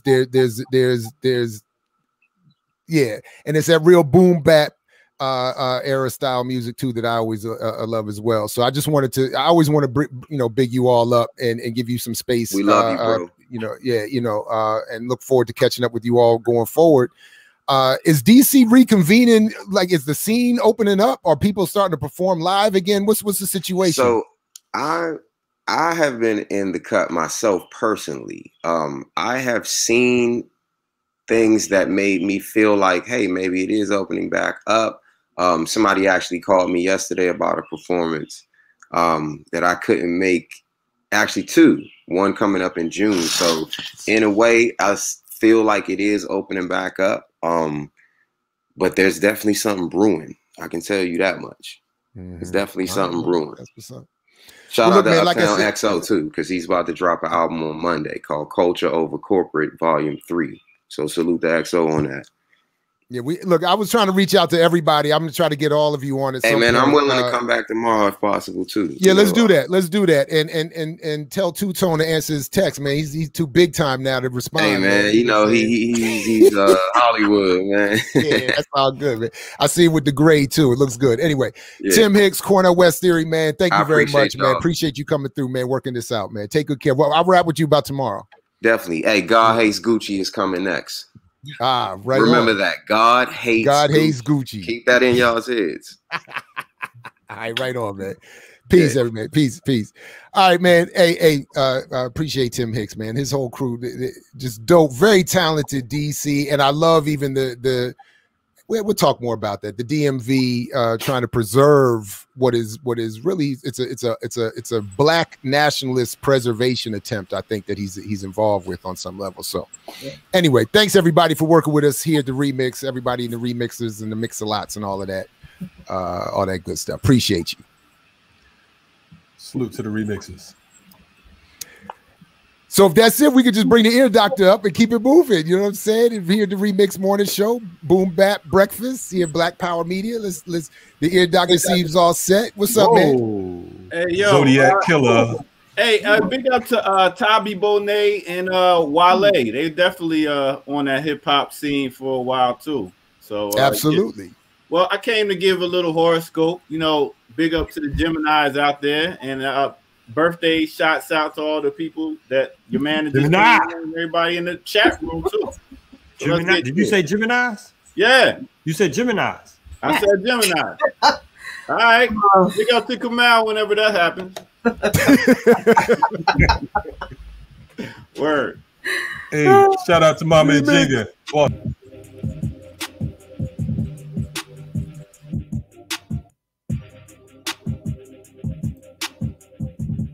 Yo, what's good, everybody? This is the Remix Morning Show, and I am the ear doctor once again to take you on a quick little break. Once again, like I said before, make sure y'all join, like, subscribe, and do all that stuff, and tell a friend to tell a friend that the Remix Morning Show is on again every Tuesday through Thursday, 8 a.m. to 10 a.m. Anyway, big up to all my Geminis out there. I want to give a quick shout out to them and let y'all know what I heard through the grapevine about Geminis today. So today, Geminis, you may have some mixed situations around you. It's advised not to expect more from anyone around you. It may make you disappointed. So today, you may have self-exploration and self-analysis, which may lead to allowing you to filter yourself. after the filtration process is going, you may feel confident and be able to prepare to accept challenges. So with that said, yo, pretty much don't be expecting other people to do stuff for you. Just rely on yourself. Take your time for yourself and don't get mad at other people because they're not on your vibe. Do you, whichever Gemini you are, because I heard it's more than one of you. So just do you and work on yourself and stop worrying about other people. That's all I got to say. Big up to the Geminis. Big up to all the signs and all the people celebrating their born day and all that. So let's take it back to the Remix Morning Show. You know how we do.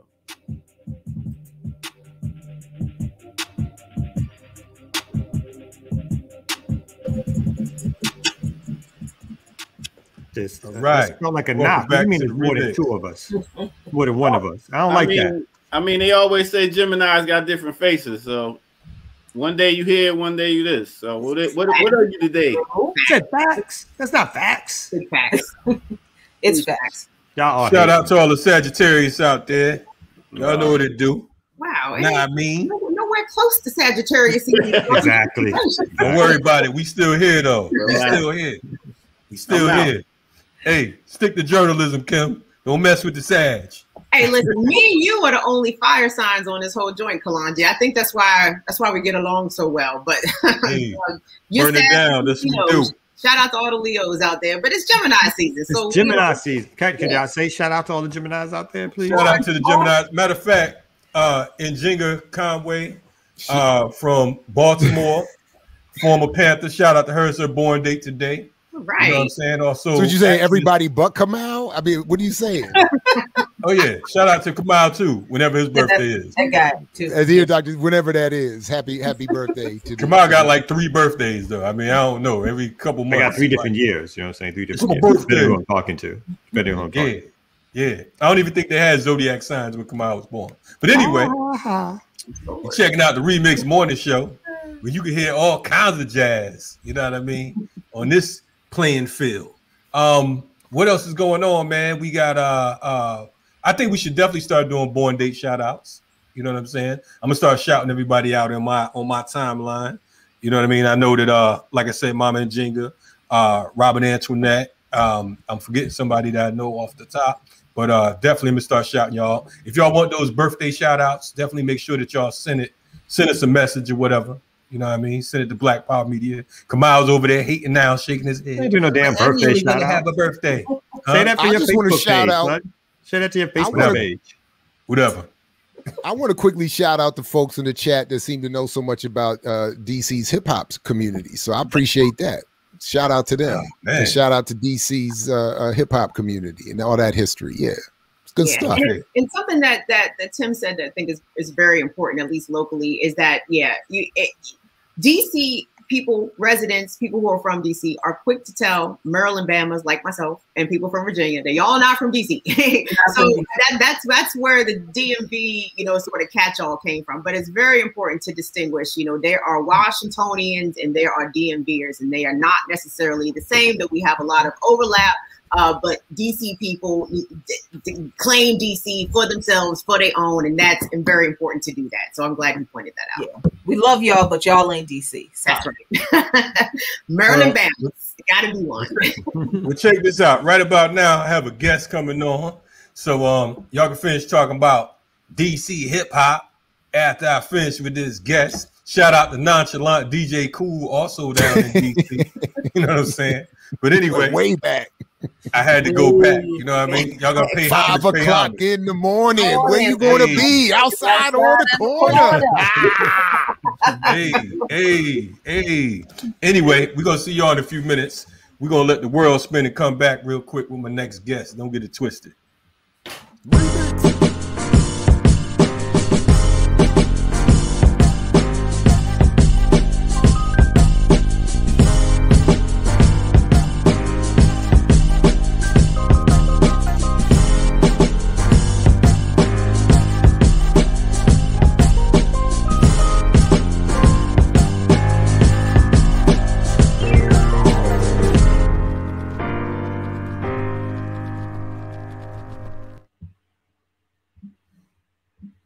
What's happening?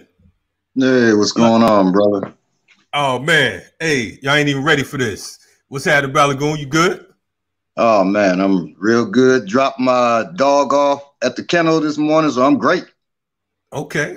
I ain't even know black folks drop their dogs off at the kennel. I thought they just tied them up and fed them.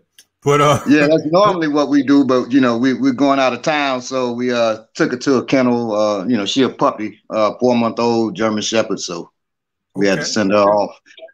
Okay. Well, let me do the introduction properly, man. For those of you who are unaware, this is my brother, comrade, Balogun OJ Tade. He's the master instructor and technical director of the African Martial Arts Institute. He's also an author of probably about 105 books right now. He spit books out like it ain't nothing. Him and we've been working on a book together for about 5 years. He was done 5 years ago, but I'll be done by the summer. You know what I mean? He's also we co-chair the Urban Survival Preparedness Institute together, and also he's one of the founding members of the Siafu movement. Along with, what am I missing? He is a priest of several indigenous African spiritual systems, and I want to welcome you all. I want to welcome my brother Balogun OJ Tade. How you feeling, brother? Oh man, I'm feeling great. Feeling great, man. You know, Black in America, so I'm doing okay. Hey, we already know how that go. We know how that go.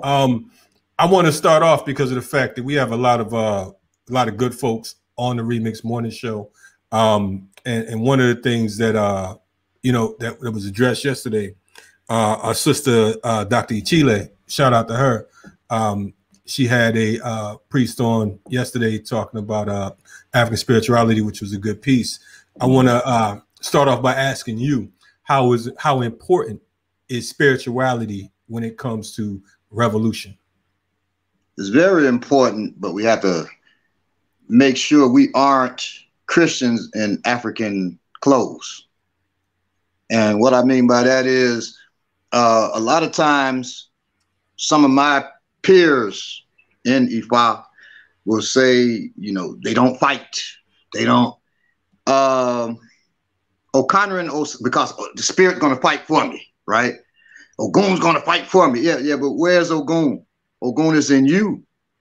So the Odu, which is our body of knowledge, the Odu Okanrin Osa says, what good is the cutlass except human beings pick it up, right?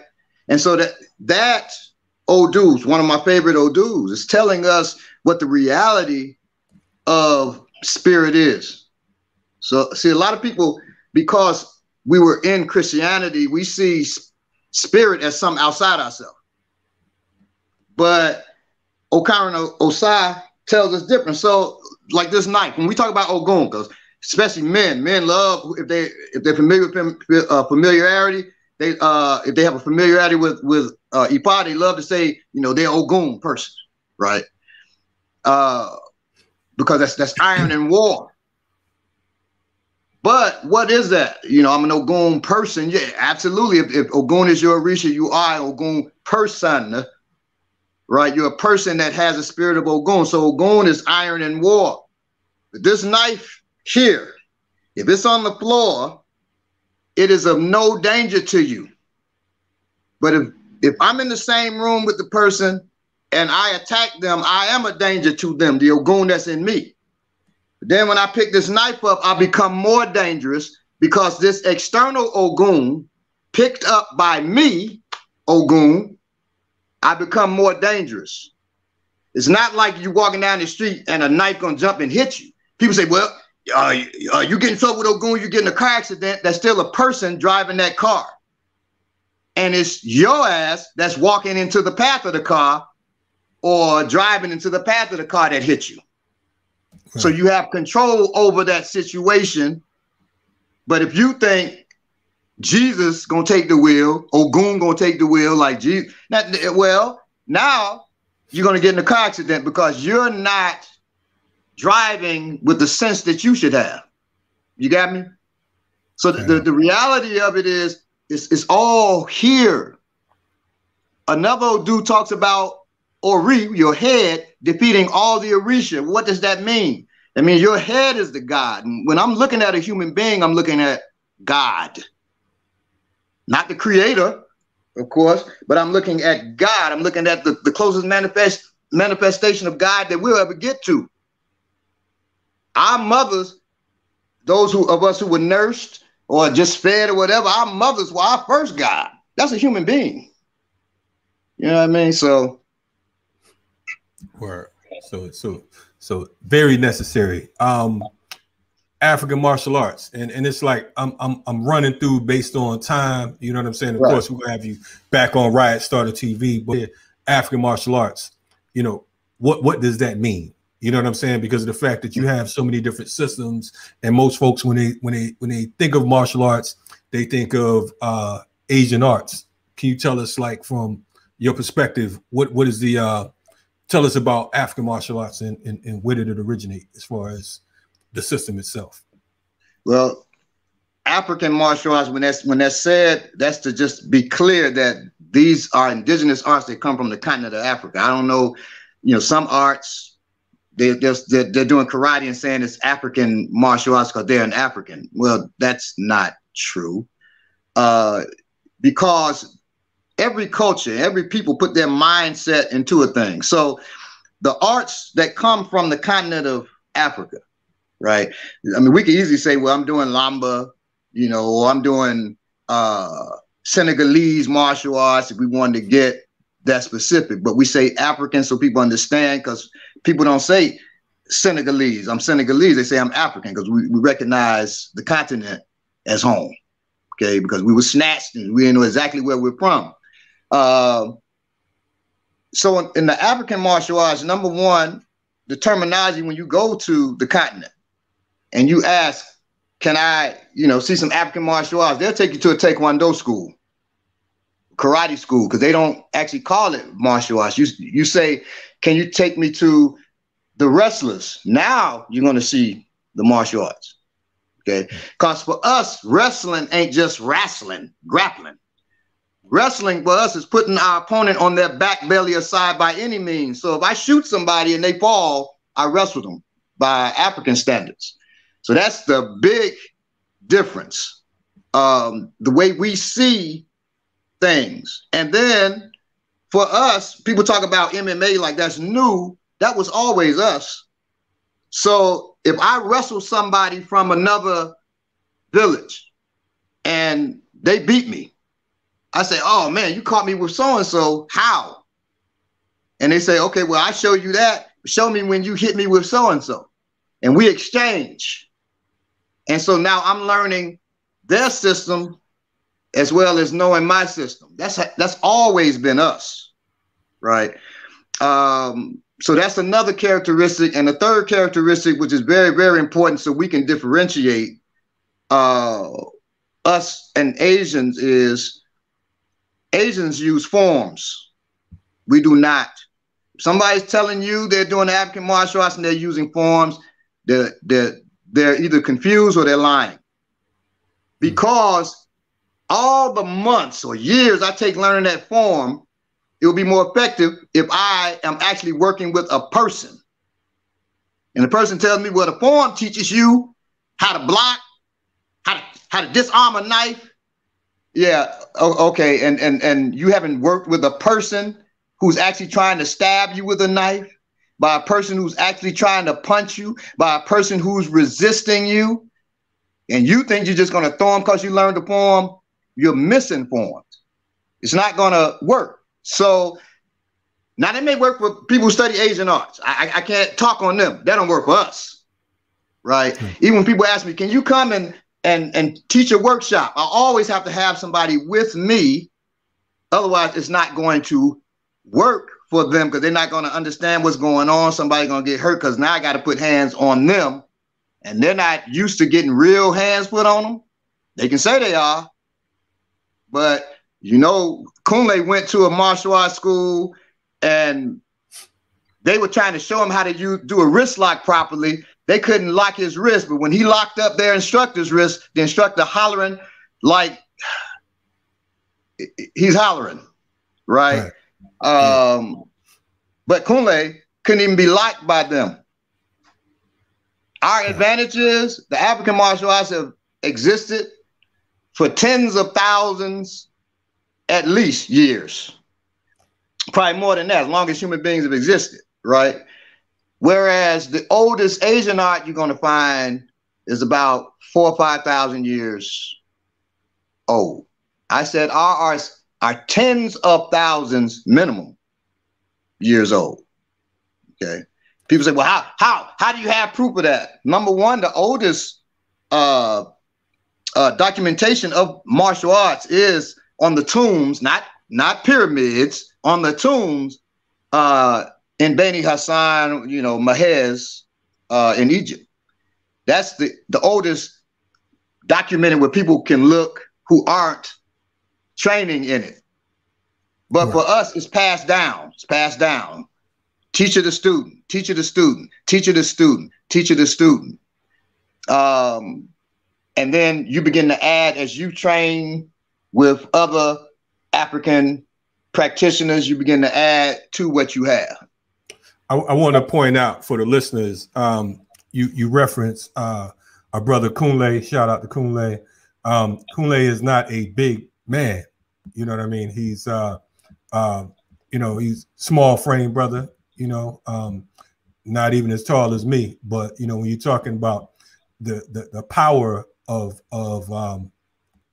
African martial arts, it transcends size, weight, and all of that. And the reason why it does is because 70% of our techniques come from women. Right on. I'm 200 odd pounds, 6'1.5", right? If I fight somebody that's my size, I could use strength. But a woman that's 5'2", 5 feet, 120 pounds, she has to use supreme technique. And so we went to women and said, how do we deal with this issue? And the women showed us, and now you take that supreme technique and you give it to a man who is strong, viral. Well, now you have a very, very dangerous warrior. So it's always the women first. Even when you look at Ogun, Ogun's pot, for those that understand Ogun, Ogun is male energy, not masculine energy, male energy, okay? Because there is a difference. But Ogun is found in a womb, the pot. Okay, so there's always the female with the male, always. And if it's very, very male-oriented, well, we have to question its Africanness, to be honest with you. Now, one of the things that here in Atlanta, I know that it's pretty, if not more women instructors than men, it's pretty close right now, correct? As far as it's about even. Some classes, and we should have really documented it. One of the classes, it was all women instructors except me and Akin Bobala, who is a master instructor under me, for those who don't know. So that there was me and Akin Bobala, and I believe 6 sisters who they all instructors, right? And then there were other sisters who were training in there, and some brothers. But yeah, no doubt. Hopefully for our listeners, I know it's a lot of folks checking us out from different parts of the world. Hopefully in Atlanta, we can, I know during Black August, we usually put together different trainings. So hopefully we can get that going on this year. Some live in-person joints for Black August. It's so much we could talk about. We got about 5 minutes. I want to, one of the things, I know there's a misnomer when it comes to the word Ashe, and folks talk about the chi. Can you speak to that? Yeah, well, Ashe and the chi. Yes. So Ashe is force and power, okay? And it's guided by intent. So if I really am intending to knock somebody's block off, I'm hitting harder than if I really wish I was just at home and wasn't in this fight. So my Ashe is guided by intent. Chi is power, right? It's life force. It's life force that we can use to do certain things that the people that use Chi is similar. However, I don't know if they have the conscious guidance of intent for what they're doing. Our intent is conscious, right? So when people talk about Bruce Lee's 1-inch punch, which we know that's not 1 inch because he's got his fingers extended, okay? So that his fingers were only 1 inch, that he'd be a baby. Baby's fingers longer than 1 inch. So it's not a 1-inch punch. So that one is not true. But we can punch with our fists already closed, touching the person's body, hit them, and either tear them up, or if I don't want to drop them, I can send them flying from just touching them because my intent. So we consciously learn to guide our energy that way. Now, I do know there's some people that practice Chi. A friend of mine, he can turn half his hand cold as ice, half hot as fire, right? That's Chi. But I always say, how you gonna fight a cat like that? You're gonna slap him and, one side of his body, he cold, one side hot. I mean, like the that sandwich from McDonald's back in the days, hot side hot, cold side cold. I mean, what's the value of that? Right. But for us, it's always, if my intent is war, then my Ashe is towards war. There's no hot and cold. It's just getting that ass, right? Because my intention is to do that. If my intention, my Ashe is to make a baby, well, I'm good at it. I got 8. Well, I'm pretty good. If my intention is to write a book, that's how I'm able to write multiple books, because I put my Ashe into that. And that's where it's at that time, right? And you can use it, to strengthen your health, different things of that nature. It's just where your intention is at with your Ashe. And Ashe is very, very real. It can't be anything outside the body. I'm not throwing Ashe blasts and all that kind of stuff. Right. This is the house of Ashe. And so if I want to use intent, or I'm holding this, my Ashe comes through this, and I cut you, right? Not I'm hitting you with a Chi blast, with an evil eye, or nothing like that. Hey, brother, go. Yeah. Hey, listen. You and I, we can go on and on. We're out of time, but what I want to say is, for the viewers, we're looking to have Balogun on Riot Starter TV within the next 2 weeks. So, for more and an extended information on his books. You're at how many books right now, Balogun? I believe 38. Some people say 42. I don't know. I'm in that range, 38 to 42. Yeah, I don't even call myself an author because of the fact that my one little book compared to your several dozens is really like it don't even really matter. But I want to say definitely, we definitely want to invite you back on. Tell the people how to contact you and the African Martial Arts Institute. On Facebook, you can go to African Martial Arts Institute, African with the K, African Martial Arts Institute. We have a page on there. Our classes are Sundays and Mondays. Sundays, we're on Zoom. The instructors are training, and we can bring you in on Zoom with us.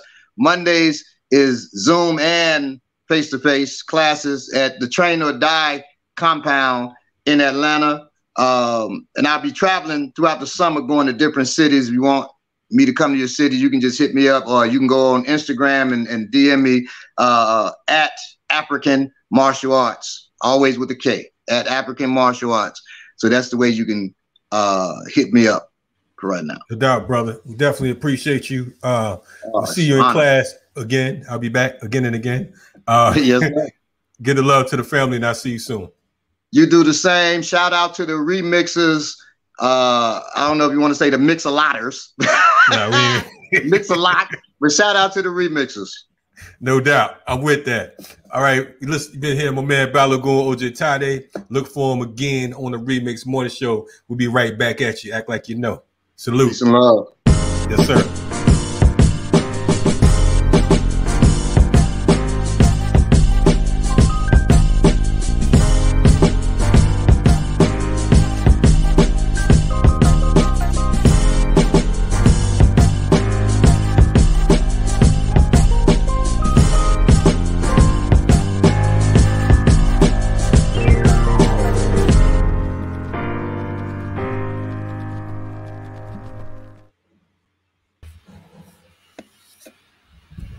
Hey man, back again. What's happening? Y'all good or what?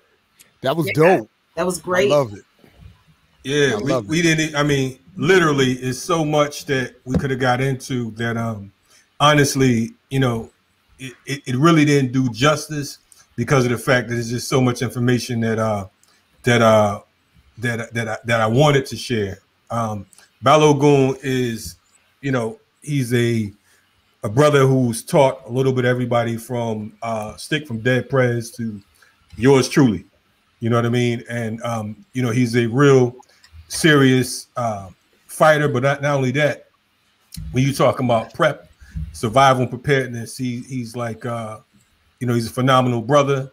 Make sure you all go check out his books. He has all types of books out, from urban survival preparedness to fictional books, the whole nine. Our sisters in the African Martial Arts Institute are some of the baddest sisters that I know on the planet. So definitely shout out to the whole EO. And like he said, the remixes. So y'all got a problem with it, see Balogun. Come out. He also said the mix-a-lotters. Yeah, just, you know, covering all the bases there. Yeah. I like the hot code thing though. That threw me for a loop. What'd you say? I really like that. Yeah. Yeah, I said the hot code thing that threw me for a loop. Hey man, you know, I mean, you can try it out if you want to. Do? Well, I mean, I like what he said. What's the practical use of that? Because that's what I was wondering when he first started telling this story. I was like, so you can make half your hand hot or cold. I said, what's the how does that help? Indeed. So okay, so I think it's about time for us to go to the homie. The ear doctor, speaking of hot. Looks like he's on the hot side of the hand. There he looking like Nelly. DJ Nelly. He's on mute. You're on mute. Once again. So anyway, I came to give y'all a little quick mix real quick to because this Sunday I actually got a busy weekend. I'm doing a wedding. I got a DJ agenda reveal, and I also got to do the community movement builders house. Wait, what was that? What was that second thing? A gender reveal. They be having parties for, you know, gender reveals. For the baby. Yeah. Hey, man, I do anything. I even DJ a funeral. It don't matter. Hey, so, that sounds like a hot funeral. I want to have a party for my funeral. That's what I said. That's what I said. So if I go first, make sure you show up, man. No doubt. I'll be there. No, I got you, brother. First. Let's stop playing. I'll MC it. Word. Let's get to it, though.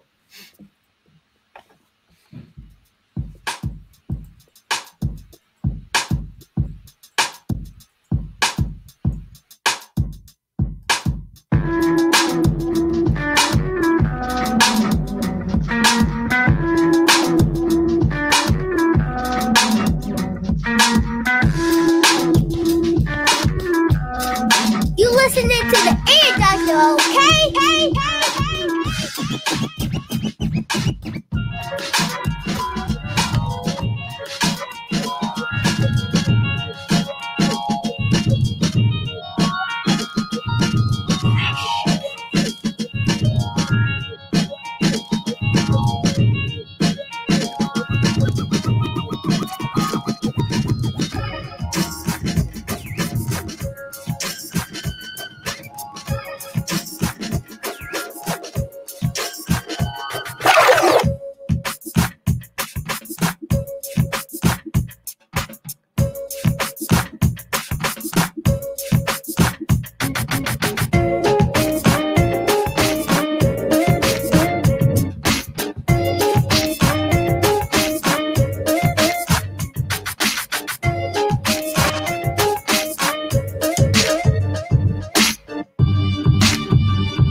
The Ear Doctor.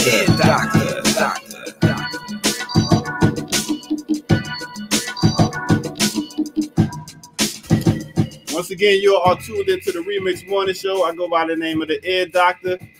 And check me out on Sundays. Sundays, 8 p.m. right here on Black Power Media. I will not be here this Sunday, but next Sunday, tell a friend to tell a friend that it's on again. All right?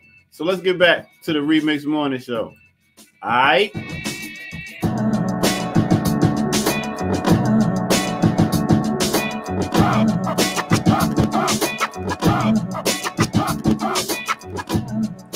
Yes, Yo, yes. Real quick, big up to Crush Proof Studios, one of our members. That's all his beats right there. I love playing his beats. He got some dope stuff, so check him out. Word.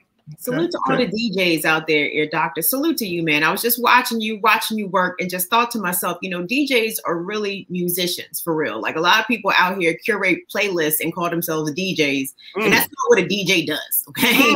A DJ does way, way more than that. There is so much skill involved. So salute to you, sir. Salute to all the real turntablists out there. We appreciate you. Appreciate you. Appreciate you for the shout out. Big up Kim Brown. Burn it down, I'm saying. Okay. Let's go back to some hate. I want some more hate. I mean, you're good at that. I'm out of here. All for the drama. Well, listen, check it out, y'all. I mean, that was definitely dope, and definitely shout out to the DJs and whatnot.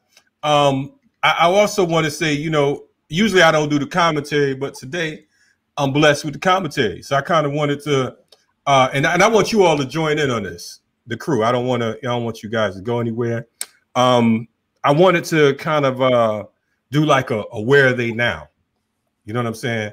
But today we know where they are. So I kind of want to do a rewind to some folks or whatever.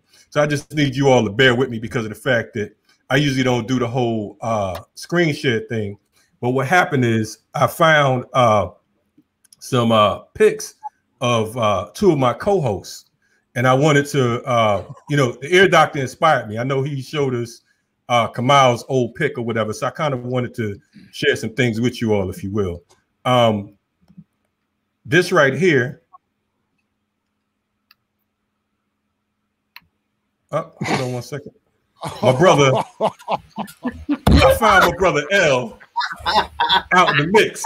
So I wanted to make sure that y'all see how he was back in the 80s and whatnot.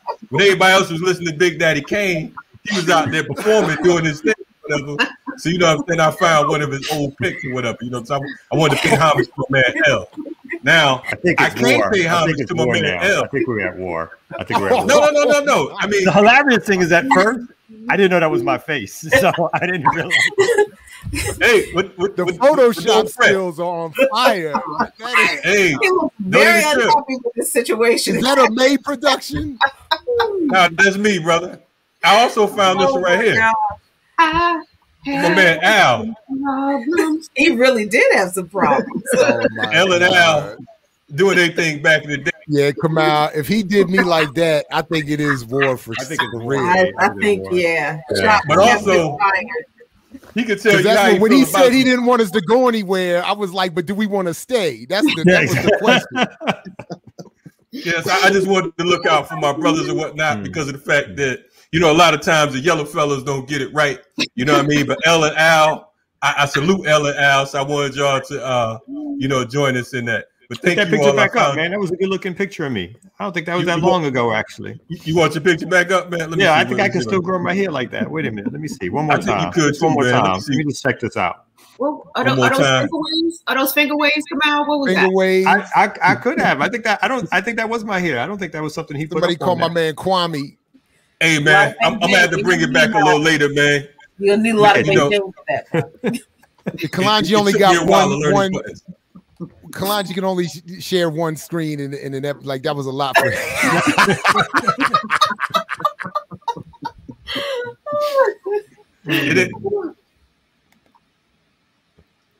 Yeah, he muted himself. Yeah. I'm sorry about that, man. Hey man, you know it's a one finger thing, man. But Jared, did you enjoy your pictures though, man? I mean, well, I didn't see. I only saw his. Were you meaning to shit? Did you have one for me? Oh yeah, I do. Hold on, man. What? Let me see. Hold on. I didn't see that. I only saw his. Now you know what the Ear Doctor goes through. Kalanji. Now you can't criticize the ear doctor. Look at you. You Exactly. can't find the right button. Trying to set up your jokes. Look, you back. Is that supposed to be Jared? Oh, is that supposed to be me? Wasn't that Van Jones? Now you're muted. I know. Now Look at now he's muted. Now you don't know what button to press. Look at him. Hijacking the show, messing up buttons. I feel like we just crashed. That's supposed like, to I'm be gonna be me. so funny. I'm gonna cut this. I'm gonna do this. Look, you can't even get the words out. You muted again, Kalanji. The first one was fire. The Van Jones joint, I feel like I deserve better than that. But anyway. No. Is that it right there? Oh my God, son. Alone again. Oh my God.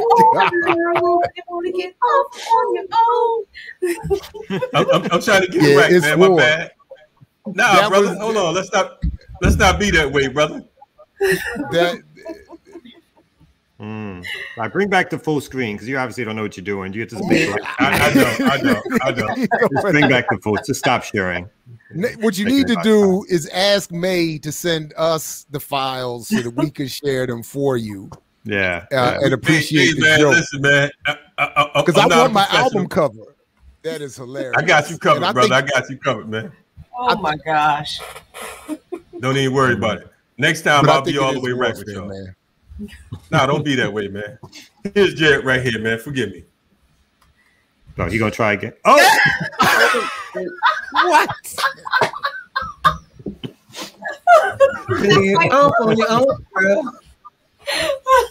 Oh my God. Anyway, I'm trying to look out for y'all, man. Hey, so my text skills might not be all right. The 80s were good though, man. I had such a good moment, man. And that my head did look like that, sharp, man. Hey, you looking sharp, brother. That actually was that last one was pretty good. That last one, that was pretty good. I can't grow it like that anymore. Picks. Yeah, I don't want anybody to pull out my flat. I'm gonna have to go to Facebook and take down my flat top picks. So, hey, shout out to the remixers who inspired me. You know what I'm saying? They said, man, you got to look out for Alan. May, I hope you had nothing to do with that, May. That's all I want to say. I hope he didn't drag you into that, May. Shout out to May. Hey, man. Listen, man, it's all good, man. That's all me, man. I take responsibility for the love that we share. Anyway, that was hilarious. Listen to the Remix Morning Show. I apologize for my technical difficulties. I'm not a tech savvy brother. However, I can't flip them damn pictures though. So get that right. Clearly, that was funny. Hey, before we what we got going on this week? Can I say something real quick? So a story of mine that we didn't get to, and that's okay because we're going to talk about it tomorrow and burn it down with Kim Brown. But the news out of Baltimore City is that Keith Davis Jr. has been granted a new trial. I think this will be trial number 5 for Keith Davis Jr. If you've never heard of Keith Davis Jr., please go on Twitter and follow the hashtag Free Keith Davis Jr. This man is in jail unjustifiably. He is being persecuted and prosecuted once again by Baltimore State's Attorney Marilyn Mosby. I'm going to be speaking with his wife, Kelly Davis, tomorrow on Burn It Down with Kim Brown. So be sure to tune in tomorrow. That's at 5 p.m. And you know, as we have the anniversary of George Floyd's death was this week, it's really important that we remember the people who survived police brutality, who have survived police violence, but are still being persecuted by the state.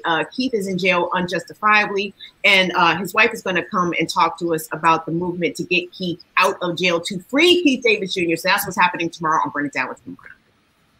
Good right stuff. On. Okay. And tomorrow morning, go ahead, Kalanji, my bad. No. Do your thing. I was going to say tomorrow morning, I'll be back. We're going to start off Dope Fridays right here, 8 o'clock. Hold it down for the remix. With Kaba Kantunde is going to be here with us again. Minister Server from Renegade Culture going to come join us and give us a full interview about his background. And we're going to get into a number of other things. Tim Hicks is going to stop through, maybe some other folks. So come check us out. And then, of course, at 5:30, Luke Mon Nation. And yeah, go ahead. I'm sorry. Go ahead. No, yeah, I think we may be talking about the worthlessness of the United Nations, especially throughout history, especially since the United States was able to block them from even making a statement on Israel, on Israel's attacks on Palestine 5 times. And this is not the only time in history that the United Nations has proved absolutely worthless in defending the rights of people around the world, not just in Palestine, but even in Africa. So we're going to hit on that for a little bit at 5:30 tomorrow night. And that may be a report because we're going to my daddy's house finally to see my dad after almost 2 years. So it's going to be a lot. Shout out to Papa Luke. Hey, listen. Thank you for keeping it light on the channel. Last week was Zionism. This week, the worthlessness of the UN. We appreciate you adding the levity to all this heavy work we do here. We can put up the video of the birthday cookout if you want. I mean, maybe BPM after dark. Keep it the news. Keep it the news. We had guests. It wasn't like that. Okay. and by the way, and then at 7 o'clock, at 7 o'clock, we will have the last Open Intellectual. Just wrapped it up. Dr. Layla Brown was on. Fantastic show. You don't want to miss that. And then Renegade Culture wrap it up. No doubt. Shout out to Renegade Culture. Cool. Shout out to who, Kim? Yes, Renegade Culture. Live. Yes. CBS. Okay. No doubt. No doubt. All right. I think we're done, y'all. Yeah. Y'all dragging it out. Remix. Oh, my bad, brother. Hey, man. Thank you all for joining us on the Remix Morning Show. Like I said, be sure to catch us next week. Same place, same time. Or tomorrow, matter of fact. Anyway, we out of here. Later. All right. Remix.